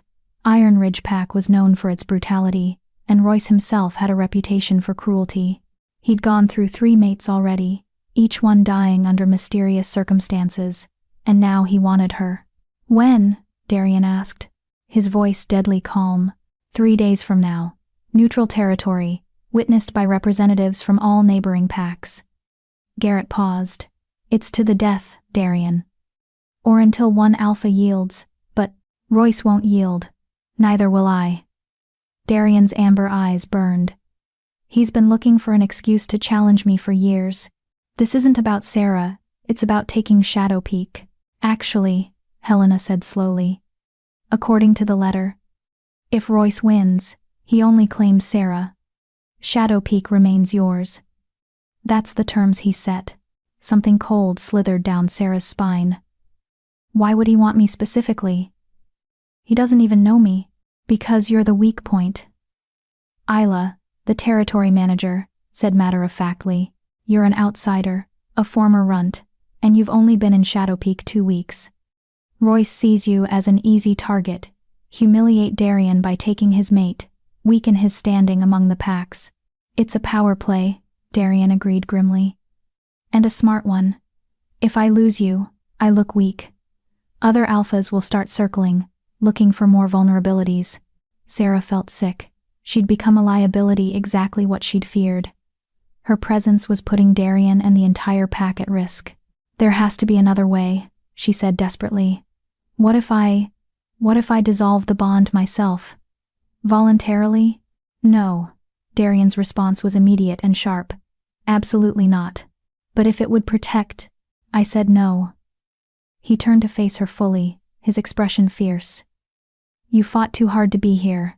I'm not letting you sacrifice yourself because some brute thinks he can intimidate us. The right of contest allows for a champion, Thomas Ironwood spoke up for the first time. Darian doesn't have to fight personally. He can name someone to fight in his place. Who would be strong enough? Kara asked. Royce is massive. He outweighs most of us by 50 pounds, and he's a vicious fighter. I'll fight him myself, Darian said flatly. No one else risks their life for my mate. The possessiveness in his voice sent warmth through Sarah, despite the dire circumstances. He wasn't going to abandon her, wasn't going to let her be taken. But could he win? What are Royce's chances? Sarah asked Garrett directly. Honestly, the old alpha considered for a long moment. In a fair fight? Darian wins. He's faster, smarter, more controlled. He paused. But Royce doesn't fight fair. He'll use every dirty trick, every advantage, and he's bigger, has longer reach. It'll be close. Too close. Sarah could read it in everyone's faces. They were worried. Really worried. I need to see him, Sarah said suddenly. Before the fight, I need to meet Alpha Royce. Absolutely not, Darian said. Why not? If he's so determined to claim me, I want to look him in the eye. Understand what we're dealing with. Sarah's mind was already working. Knowledge is power, right? Maybe I can find something, a weakness, a tell, anything that might help. Or he'll intimidate you, break your spirit before the fight even begins, Helena countered. That's what he wants. Then I won't let him. Sarah stood straighter. I survived 3 trials to be here. I can handle meeting the alpha who thinks I'm weak enough to steal. Kara laughed suddenly, sharp and approving. I like that fire. Let her go. Worst case, she learns nothing. Best case, she rattles him by showing she's not afraid. It's too dangerous, Darian insisted. Everything about this situation is dangerous. Sarah shot back. At least let me try to help. I'm not going to sit here doing nothing while you fight for my life. Their eyes locked, amber meeting brown, and Sarah felt the mate bond pulse between them. She pushed every ounce of determination through it, letting him feel her resolve. Finally, Darian exhaled sharply. Fine, but I'm coming with you, and Kara, and a full security detail. Deal. Garrett stood. I'll send word to Royce that you're requesting a meeting. He'll probably agree. Alphas like him enjoy showing off their dominance. He looked at Sarah with something like respect. You've got courage, girl. Let's hope it's enough.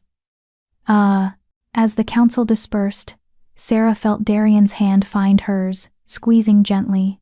"You don't have to do this," he said quietly. "Yes, I do." Sarah squeezed back. "You've fought for me since the moment we met. It's time I fought for us too." His expression softened. "When did you get so brave?" "The moment a giant alpha told me to act like I was his." Sarah managed a small smile. "Turns out, pretending to be brave long enough makes it real." Darian pulled her close, pressing his forehead to hers. "If anything happens to you, nothing will. You're going to win this fight, and we're going to have a very boring, peaceful winter." She said it with more confidence than she felt. But as they stood together in the empty council chamber, Sarah couldn't shake the feeling that everything was about to change again. She'd fought to join Shadow Peak. Now she'd have to fight to stay. The meeting with Royce was scheduled for the next day, neutral territory halfway between Shadow Peak and Iron Ridge.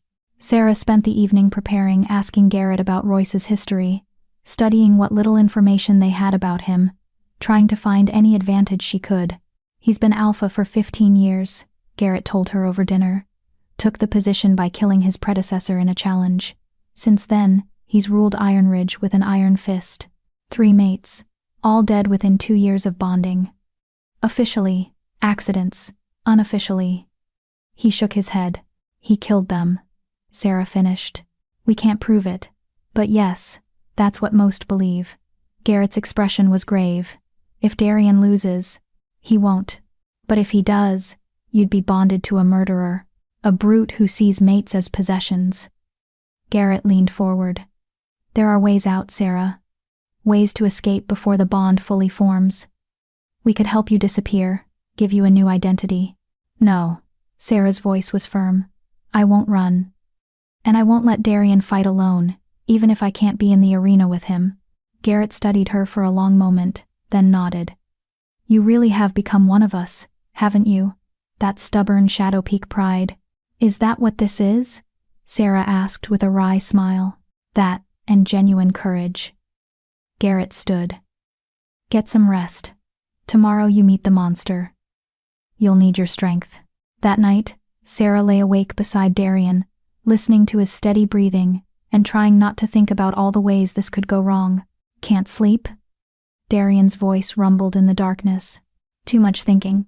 He rolled to face her, his eyes gleaming in the moonlight filtering through the window. "What are you thinking about?" "That I never expected my life to include alpha combat challenges, and possible death by murderous brute."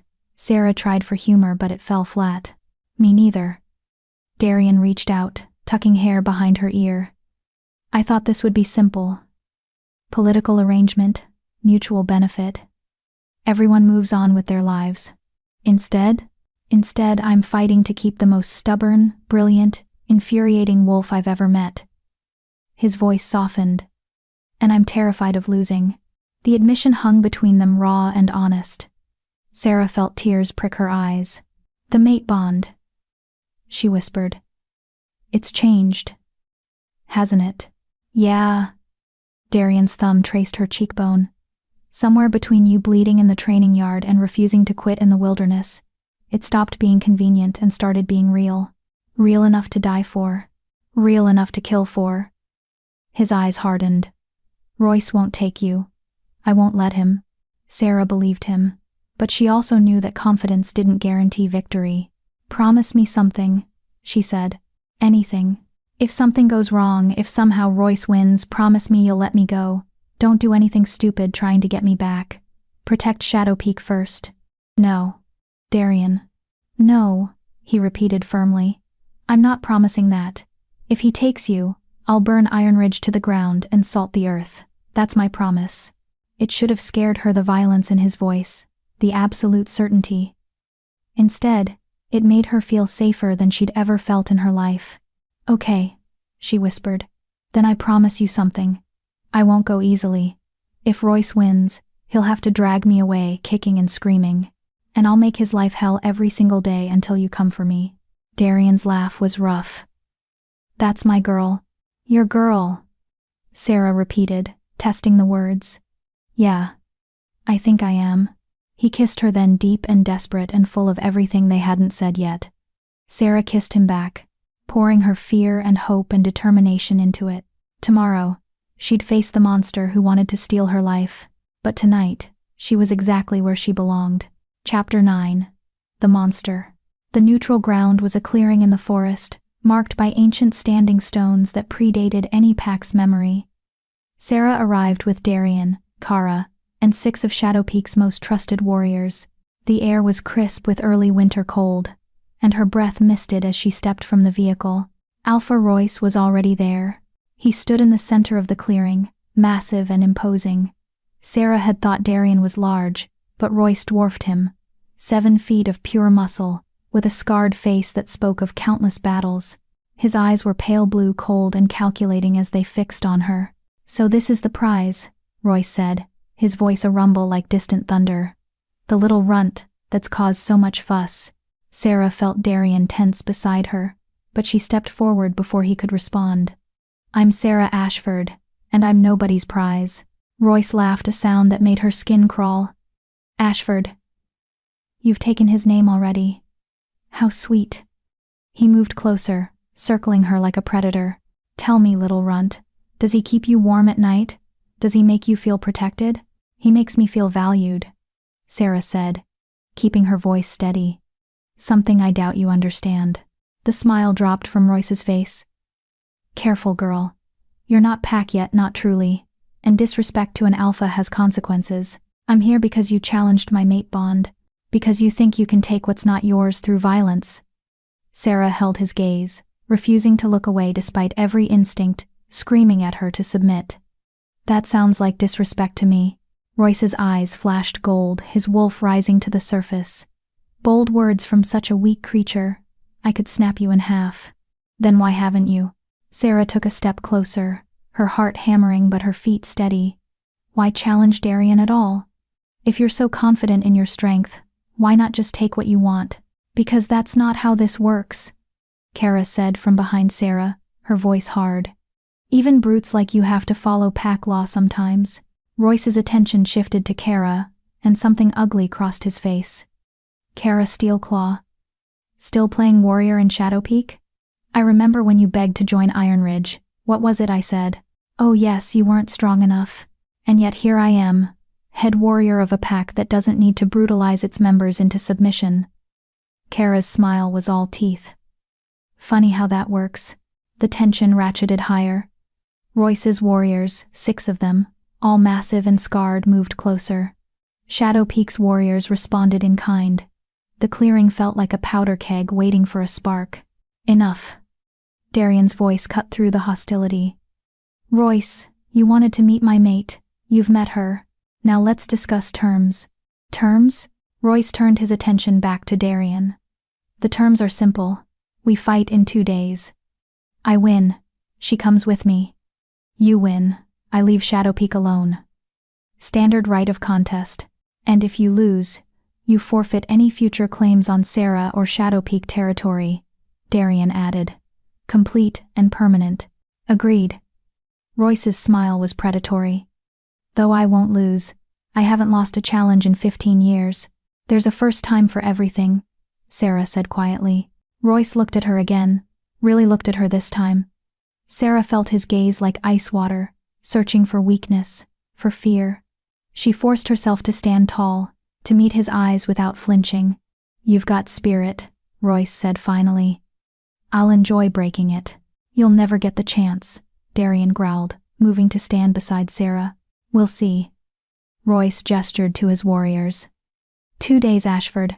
Don't be late. I'd hate for you to forfeit by cowardice." He shifted, then a massive gray wolf with eyes like winter, and his pack followed suit. They disappeared into the forest within seconds, leaving Shadowpeak alone in the clearing. Sarah's legs nearly gave out. She'd held herself together through sheer willpower, but now that Royce was gone, fear crashed over her in waves. "You okay?" Kara asked, steadying her with a hand on her shoulder. "I just stared down a murderer and lived. I'm processing." Sarah's voice shook slightly. "You did more than stare him down," one of the warriors said, a young male named Finn. "You challenged him. Nobody challenges Royce." "She's either the bravest or craziest wolf I've ever met," another warrior added with something like admiration. Both, Kara said firmly. Definitely both. Darian pulled Sarah close, and she felt him trembling slightly. Don't ever do that again. When you stepped toward him, I had to show him I'm not afraid. You should be afraid. He's killed 3 mates, Sarah. 3. Darian's voice was rough with emotion. If he even touched you. He didn't, and he won't. Sarah pulled back enough to look up at him. But I learned something. What? He's arrogant, overconfident. He thinks winning is inevitable. Sarah's mind raced, replaying every moment of the encounter. He barely looked at you, Darian. All his attention was on me, on proving how dominant he is, how inevitable his victory is. That's just posturing, Kara said, but she looked thoughtful. Maybe. Or maybe it's a genuine blind spot. Sarah looked at Darian. He's so confident in his physical superiority that he doesn't consider strategy. He fights like a battering ram, overwhelming force, no finesse. You got all that from 10 minutes? Finn asked, impressed. I got it from the way he moved, the way he talked, the way he dismissed everything that wasn't direct confrontation. Sarah's grandmother had taught her to observe people, to read the truth beneath their words. He's strong, yes, but he's also predictable. Darian's expression shifted from worry to calculation. If he fights the way you think he does, you can use it against him, Sarah finished. You're faster, smarter. If you don't let him dictate the fight, if you make him chase you, wear him down, he'll get frustrated, make mistakes. Darian's eyes gleamed. And 1 mistake is all I need. Kara was nodding now. We have 2 days to prepare. Let's make them count. They returned to Shadow Peak immediately, and Darian threw himself into training with single-minded focus. Kara drilled him relentlessly, focusing on speed and evasion rather than direct confrontation. Sarah watched from the sidelines, taking mental notes, looking for any advantage they could exploit. That evening, she found Garrett in the pack library, searching through ancient texts. Looking for something specific? She asked. Garrett glanced up, his scarred face weary. Precedents, past challenges under the right of contest, trying to find if anyone's ever successfully defended against someone like Royce. And most defenders lose. The challengers invoke the right specifically because they're confident they can win. He closed the book with a heavy thud. I'm sorry, Sarah. I wish I had better news. Sarah sat across from him, thinking. Garrett, what happens if the fight is interrupted? If something prevents it from being completed? Such as? I don't know. What if I wasn't there? If the mate being challenged doesn't witness the fight, does it still count? Garrett frowned. Traditionally, the mate must be present. It's part of the challenge the victor claims their prize immediately, but… He pulled out another text, flipping through pages.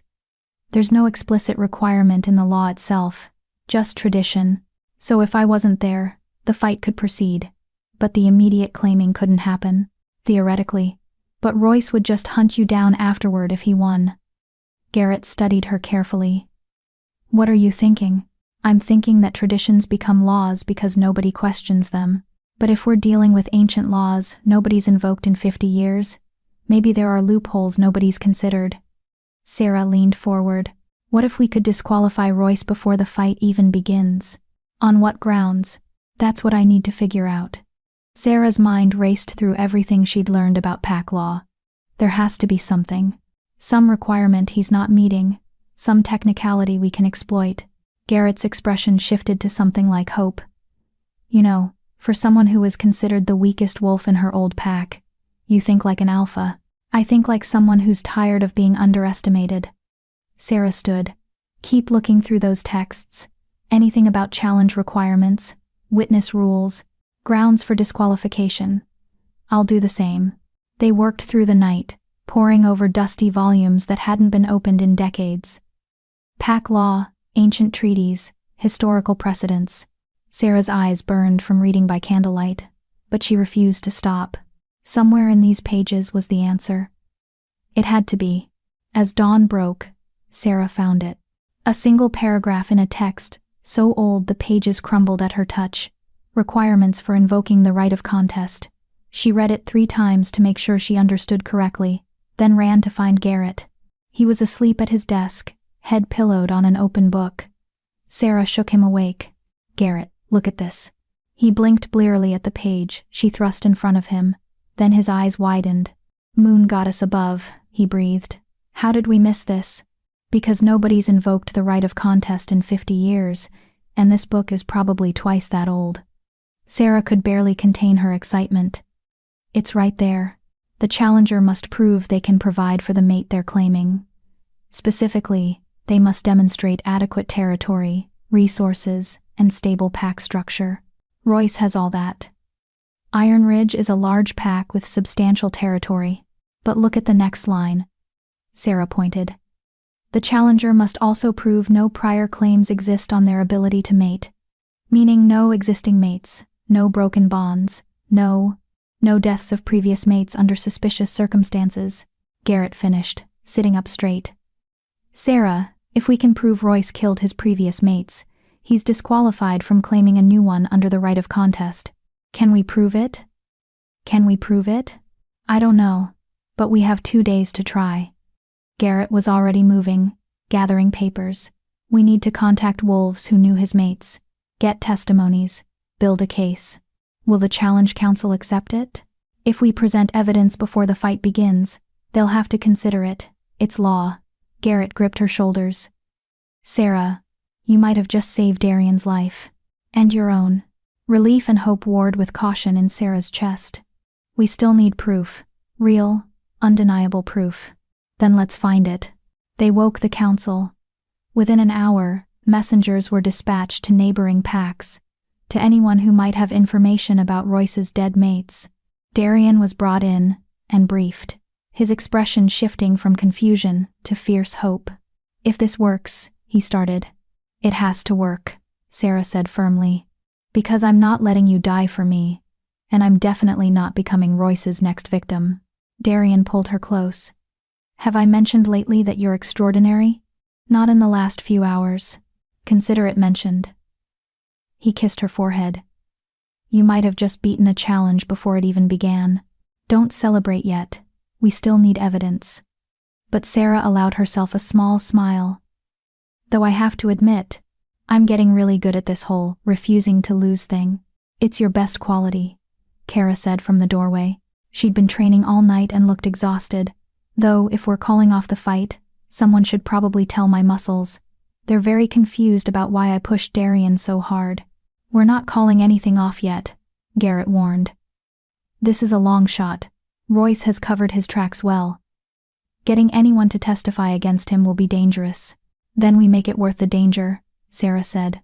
"We offer protection, sanctuary in Shadow Peak for anyone brave enough to speak truth.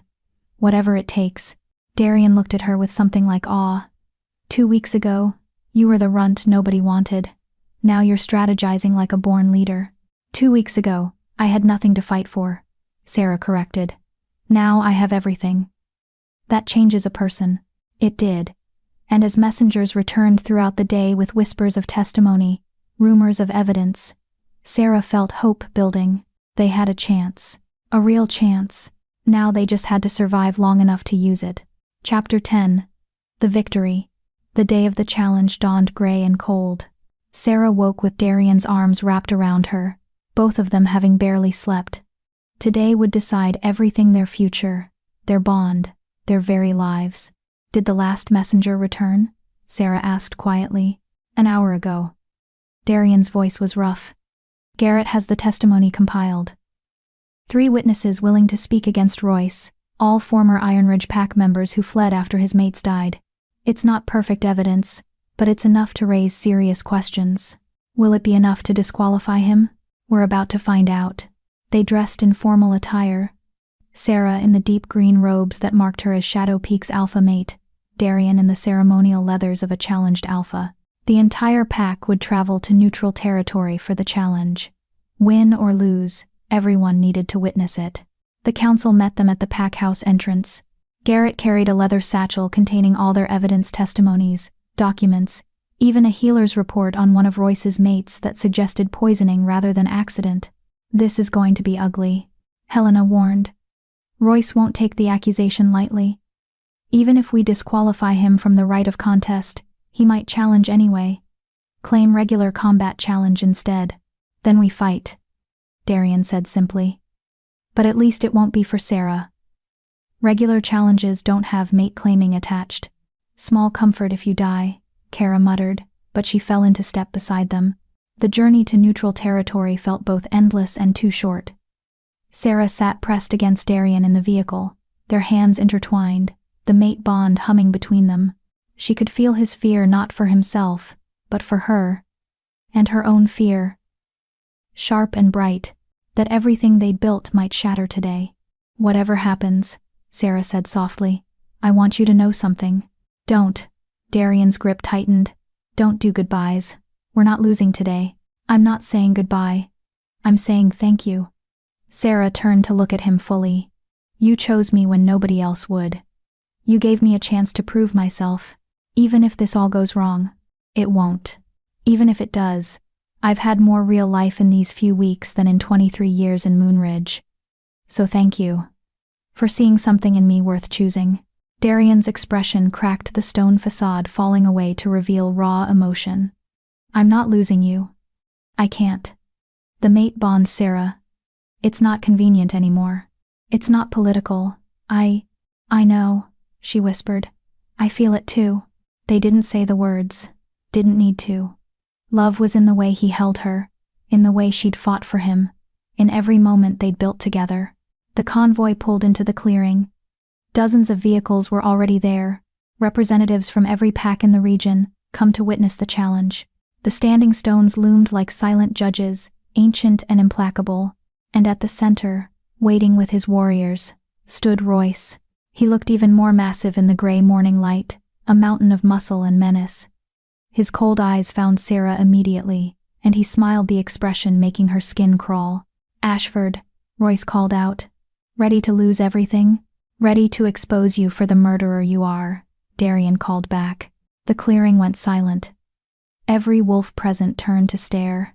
Royce's smile vanished. Careful with your accusations, pup. I'm careful with the truth. Darian stepped forward, and Garrett moved with him, holding the evidence satchel. Before this challenge proceeds, we invoke the right of inquiry. We present evidence that Alpha Royce is unfit to claim a mate under the right of contest. This is outrageous, one of Royce's warriors snarled. You can't. We can. Garrett's voice carried across the clearing with the authority of age and experience. Pack law is clear. If a challenger's fitness is questioned before combat begins, evidence must be heard by neutral arbiters. I am the neutral arbiter, a new voice spoke. An elderly woman stepped forward from the crowd, so old her hair was pure white, her face a map of wrinkles, but her eyes were sharp and her presence commanded instant respect. Sarah recognized her from Darian's descriptions. Elder Moira, the oldest living alpha in the region, retired but still consulted on matters of pack law. Elder Moira, Royce said with forced respect. This is unnecessary. Is it? Moira's gaze was penetrating. You've invoked ancient law, Alpha Royce. Ancient law comes with ancient scrutiny. She turned to Garrett. Present your evidence. Garrett opened the satchel and began pulling out documents. 3 of Alpha Royce's previous mates are dead, all within 2 years of bonding, all under circumstances officially ruled accidental. Accidents happen, Royce said coldly. Not 3 times in 15 years, not with the same pattern. Garrett held up the first testimony. Witness 1. Elena Brightwood, former Iron Ridge healer. She treated Royce's first mate before her death. Here's her sworn statement describing symptoms consistent with silver poisoning, not the food poisoning officially recorded. Murmurs rippled through the crowd. Silver poisoning was murder slow, agonizing, and unmistakable to trained healers. She's a liar, Royce spat. Elena was expelled from my pack for incompetence. Expelled or fled? Garrett pulled out another document. Witness 2, Thomas Gray, warrior who served under Royce until 5 years ago. His statement details how Royce's second mate died, pushed from a cliff during a hunt, officially ruled accidental. Thomas saw Royce argue with her minutes before, saw him walk away from the cliff's edge alone. Speculation and lies from disgruntled former pack members. Royce's voice was rising. This is character assassination. Then explain the third death. Garrett's voice was steel. Witness 3. Dr. Sarah Chen, human physician who examined Royce's third mate at a neutral clinic after she appeared seeking help. The mate claimed abuse, showed evidence of repeated trauma. Dr. Chen documented everything. He held up a medical report. 1 week later, the mate died. Officially ruled a hunting accident. The silence was deafening. Elder Moira stepped forward and took the documents, reading through each one with methodical care.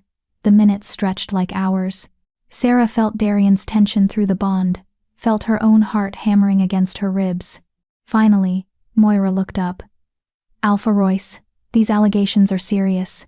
While not definitive proof of murder, they establish a pattern of suspicious deaths that calls into question your fitness to claim another mate. This is absurd, Royce snarled. I'm being accused by cowards who fled my pack. You're being accused by witnesses with documented evidence, Moira corrected firmly. Evidence that suggests you pose a lethal threat to potential mates. Under the ancient law you invoked, a challenger must prove they can provide safe harbor for the mate they claim. You have not proven this. In fact, evidence suggests the opposite. So what? Royce's control was slipping, his wolf rising to the surface. You're denying me the challenge? I'm denying you the right of contest, Moira said. You may not claim Sarah Ashford as a mate through challenge. That right is forfeit. Victory surged through Sarah, sweet and sharp. They'd done it. They'd actually— Fine, Royce growled. Then I invoke standard combat challenge. Not for the mate, for the territory. I challenge Darian Ashford for leadership of Shadow Peak Pack. No. The clearing erupted in chaos. This was worse, so much worse. A territorial challenge was to the death. No yielding, no mercy. Winner took the entire pack. You can't. Helena protested. There are protocols, procedures. I'm invoking my right as a neighboring alpha to challenge for territory I believe is being mismanaged, Royce said, his voice cutting through the noise. Shadow Peak has grown too powerful under Ashford. I'm declaring it a threat to regional stability. That's a lie, Kara shouted. You just want revenge because your first plan failed. It's also legal, Elder Moira said reluctantly. Territorial challenges can be invoked if the challenger can demonstrate reasonable cause. Royce's claim of regional instability is thin, but it meets the minimum requirement. Darian's hand found Sarah's, squeezing hard. It's okay, he murmured. This was always a possibility. You'll have to kill him, Sarah whispered. Or he'll kill you. I know. Can you win? Darian looked at her, and in his eyes she saw absolute certainty. Yes. Because I have something worth fighting for. He's just fighting out of spite. Elder Moira raised her hand for silence. The challenge is accepted. Combat will proceed immediately. Shift and fight. The victor claims all. The crowd pulled back, forming a wide circle around the standing stones. Royce was already stripping off his shirt, his scarred torso a testament to decades of violence. Darian did the same, and Sarah saw the difference between them. Royce was larger, but Darian was leaner, more controlled. Remember what we talked about, Sarah said urgently.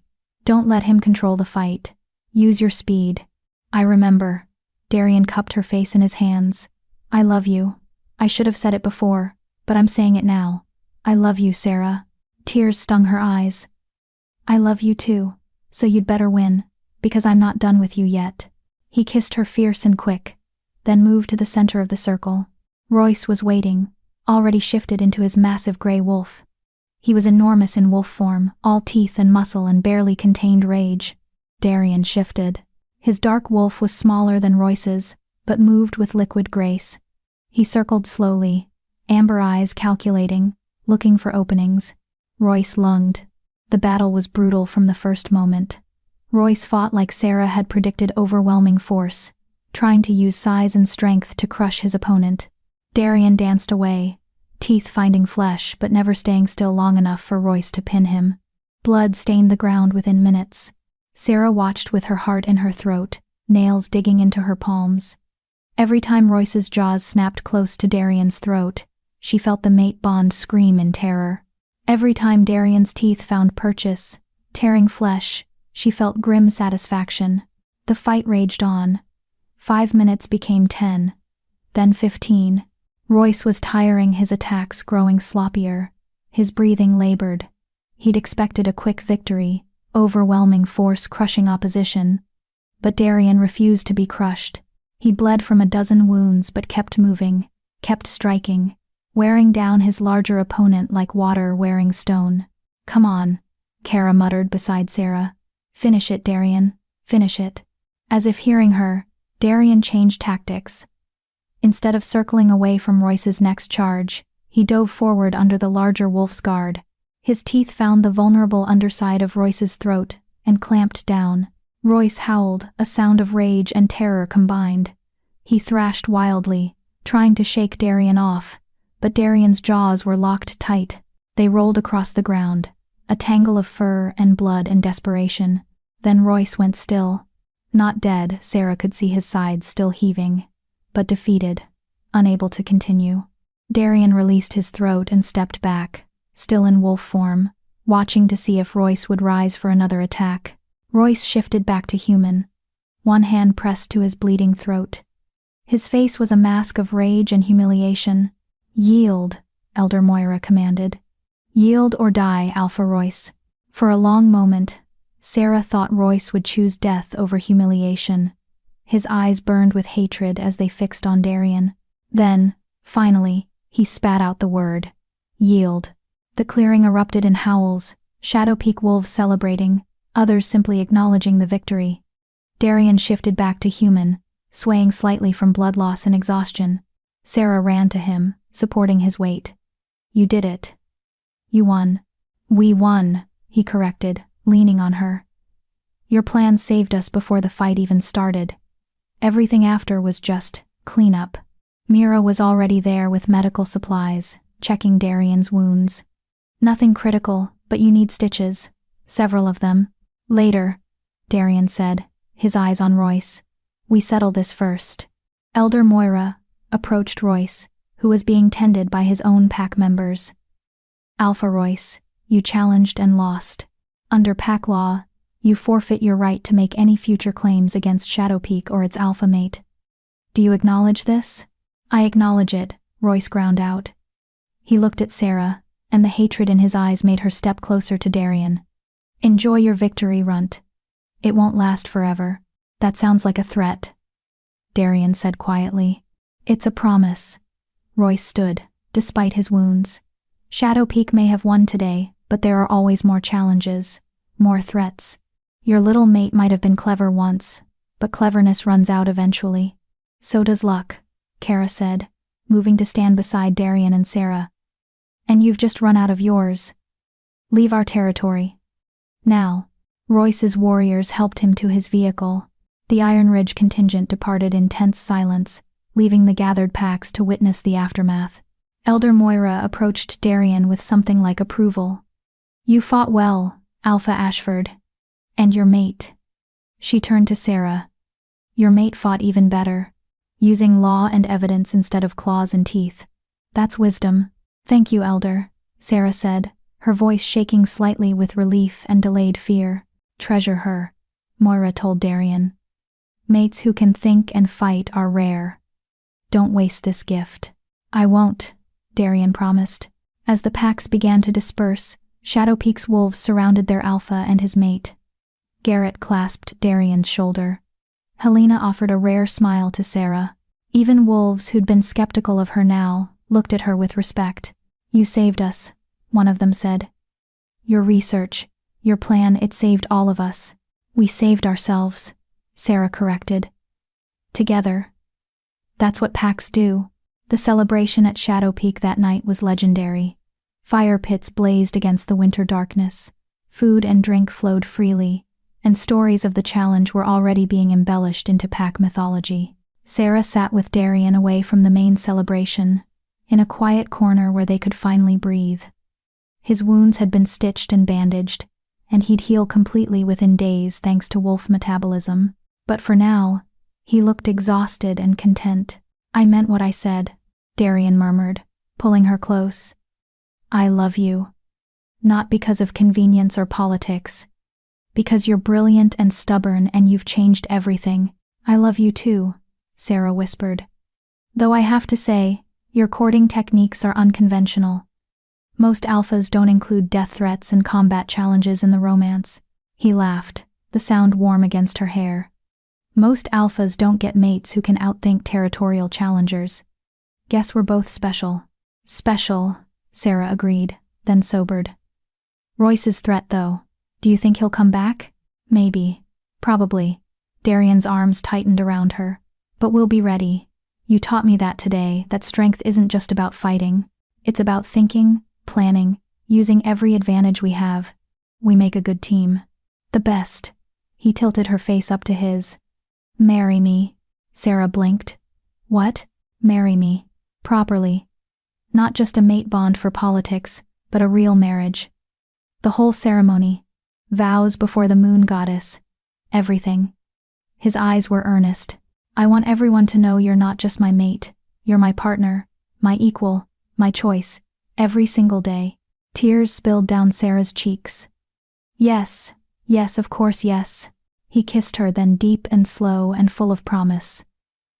Around them, the pack celebrated. Above them, the moon shone bright and full. And between them, the mate bond sang with joy.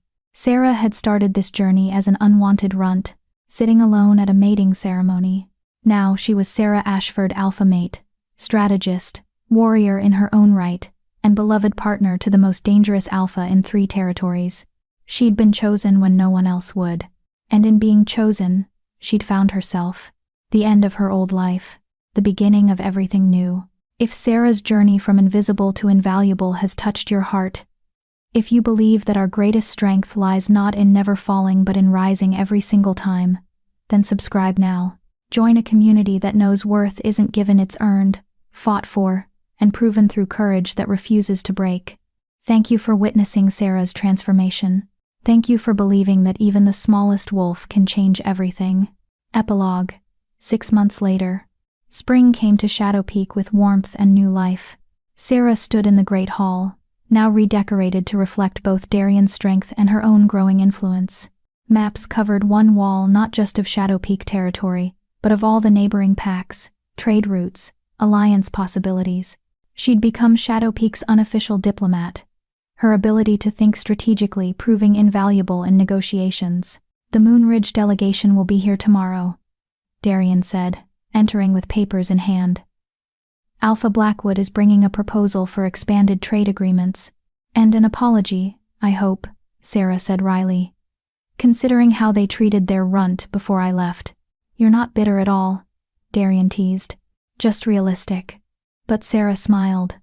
She'd written to Thomas, her old friend from Moonridge, and maintained that connection. The rest of that pack could think what they wanted. She'd found her real home. A knock at the door interrupted them. Kara entered, followed by a young female Sarah had never seen before. Small, nervous, with healing bruises on her face. Alpha, Sarah, Kara said formally. This is Maya. She's seeking sanctuary. From where? Darian asked, already alert. Iron Ridge. Maya's voice was barely a whisper. I was. Alpha Royce wanted to make me his mate. After you defeated him, he's been worse, more violent. I couldn't stay. Sarah's heart clenched. She crossed to Maya immediately, taking her hands gently. You're safe now. Shadow Peak grants you sanctuary. No one will force you into anything here. But Alpha Royce has no power here, Darian said firmly. You're under our protection now. Maya's eyes filled with tears. Thank you. Thank you so much. As Kara led Maya away to get settled, Sarah turned to Darian. We need to do something about Iron Ridge, about wolves like Royce who abuse their power. I know. But changing pack law across territories. Darian shook his head. That's a generational fight. Then let's start it. Sarah moved to the maps, her mind already working. We can't save everyone, but we can offer sanctuary to those who escape. Build a reputation as a pack that protects the vulnerable. Slowly, other packs will have to follow our example, or lose wolves to us. Darian came to stand beside her, looking at the maps with new perspective. You want to change the entire pack system. I want to make sure no one else has to sit alone at a mating ceremony, feeling worthless and unwanted. Sarah looked up at him. I want to make sure there are options for wolves who don't fit the traditional mold. Is that crazy? Probably. Darian wrapped his arms around her from behind. But it's the kind of crazy that changes the world. Let's do it. Together, they stood before the maps, planning their future. A future where strength came in many forms, where runts could become alphas in their own right, where being chosen wasn't about physical power but about character, courage, and the refusal to give up. Sarah had been chosen by a giant alpha who'd needed a political mate. But in the choosing, they'd both found something neither expected: real love, real partnership, and the power to change not just their own lives, but the lives of every wolf who came after. She'd started alone. She'd found everything. And she was just getting started. Thank you for joining Sarah on her incredible journey from unwanted to unstoppable. If her story resonated with you, if you've ever felt invisible but refused to stay that way, remember to subscribe if you haven't, to join others who believe that our worth isn't determined by others' recognition, but by our own refusal to accept anything less than we deserve. Every subscription supports stories where courage, intelligence, and determination matter more than fitting someone else's expectations. Thank you for being here. Thank you for believing in the power of rising, again and again, until the whole world sees what was always there.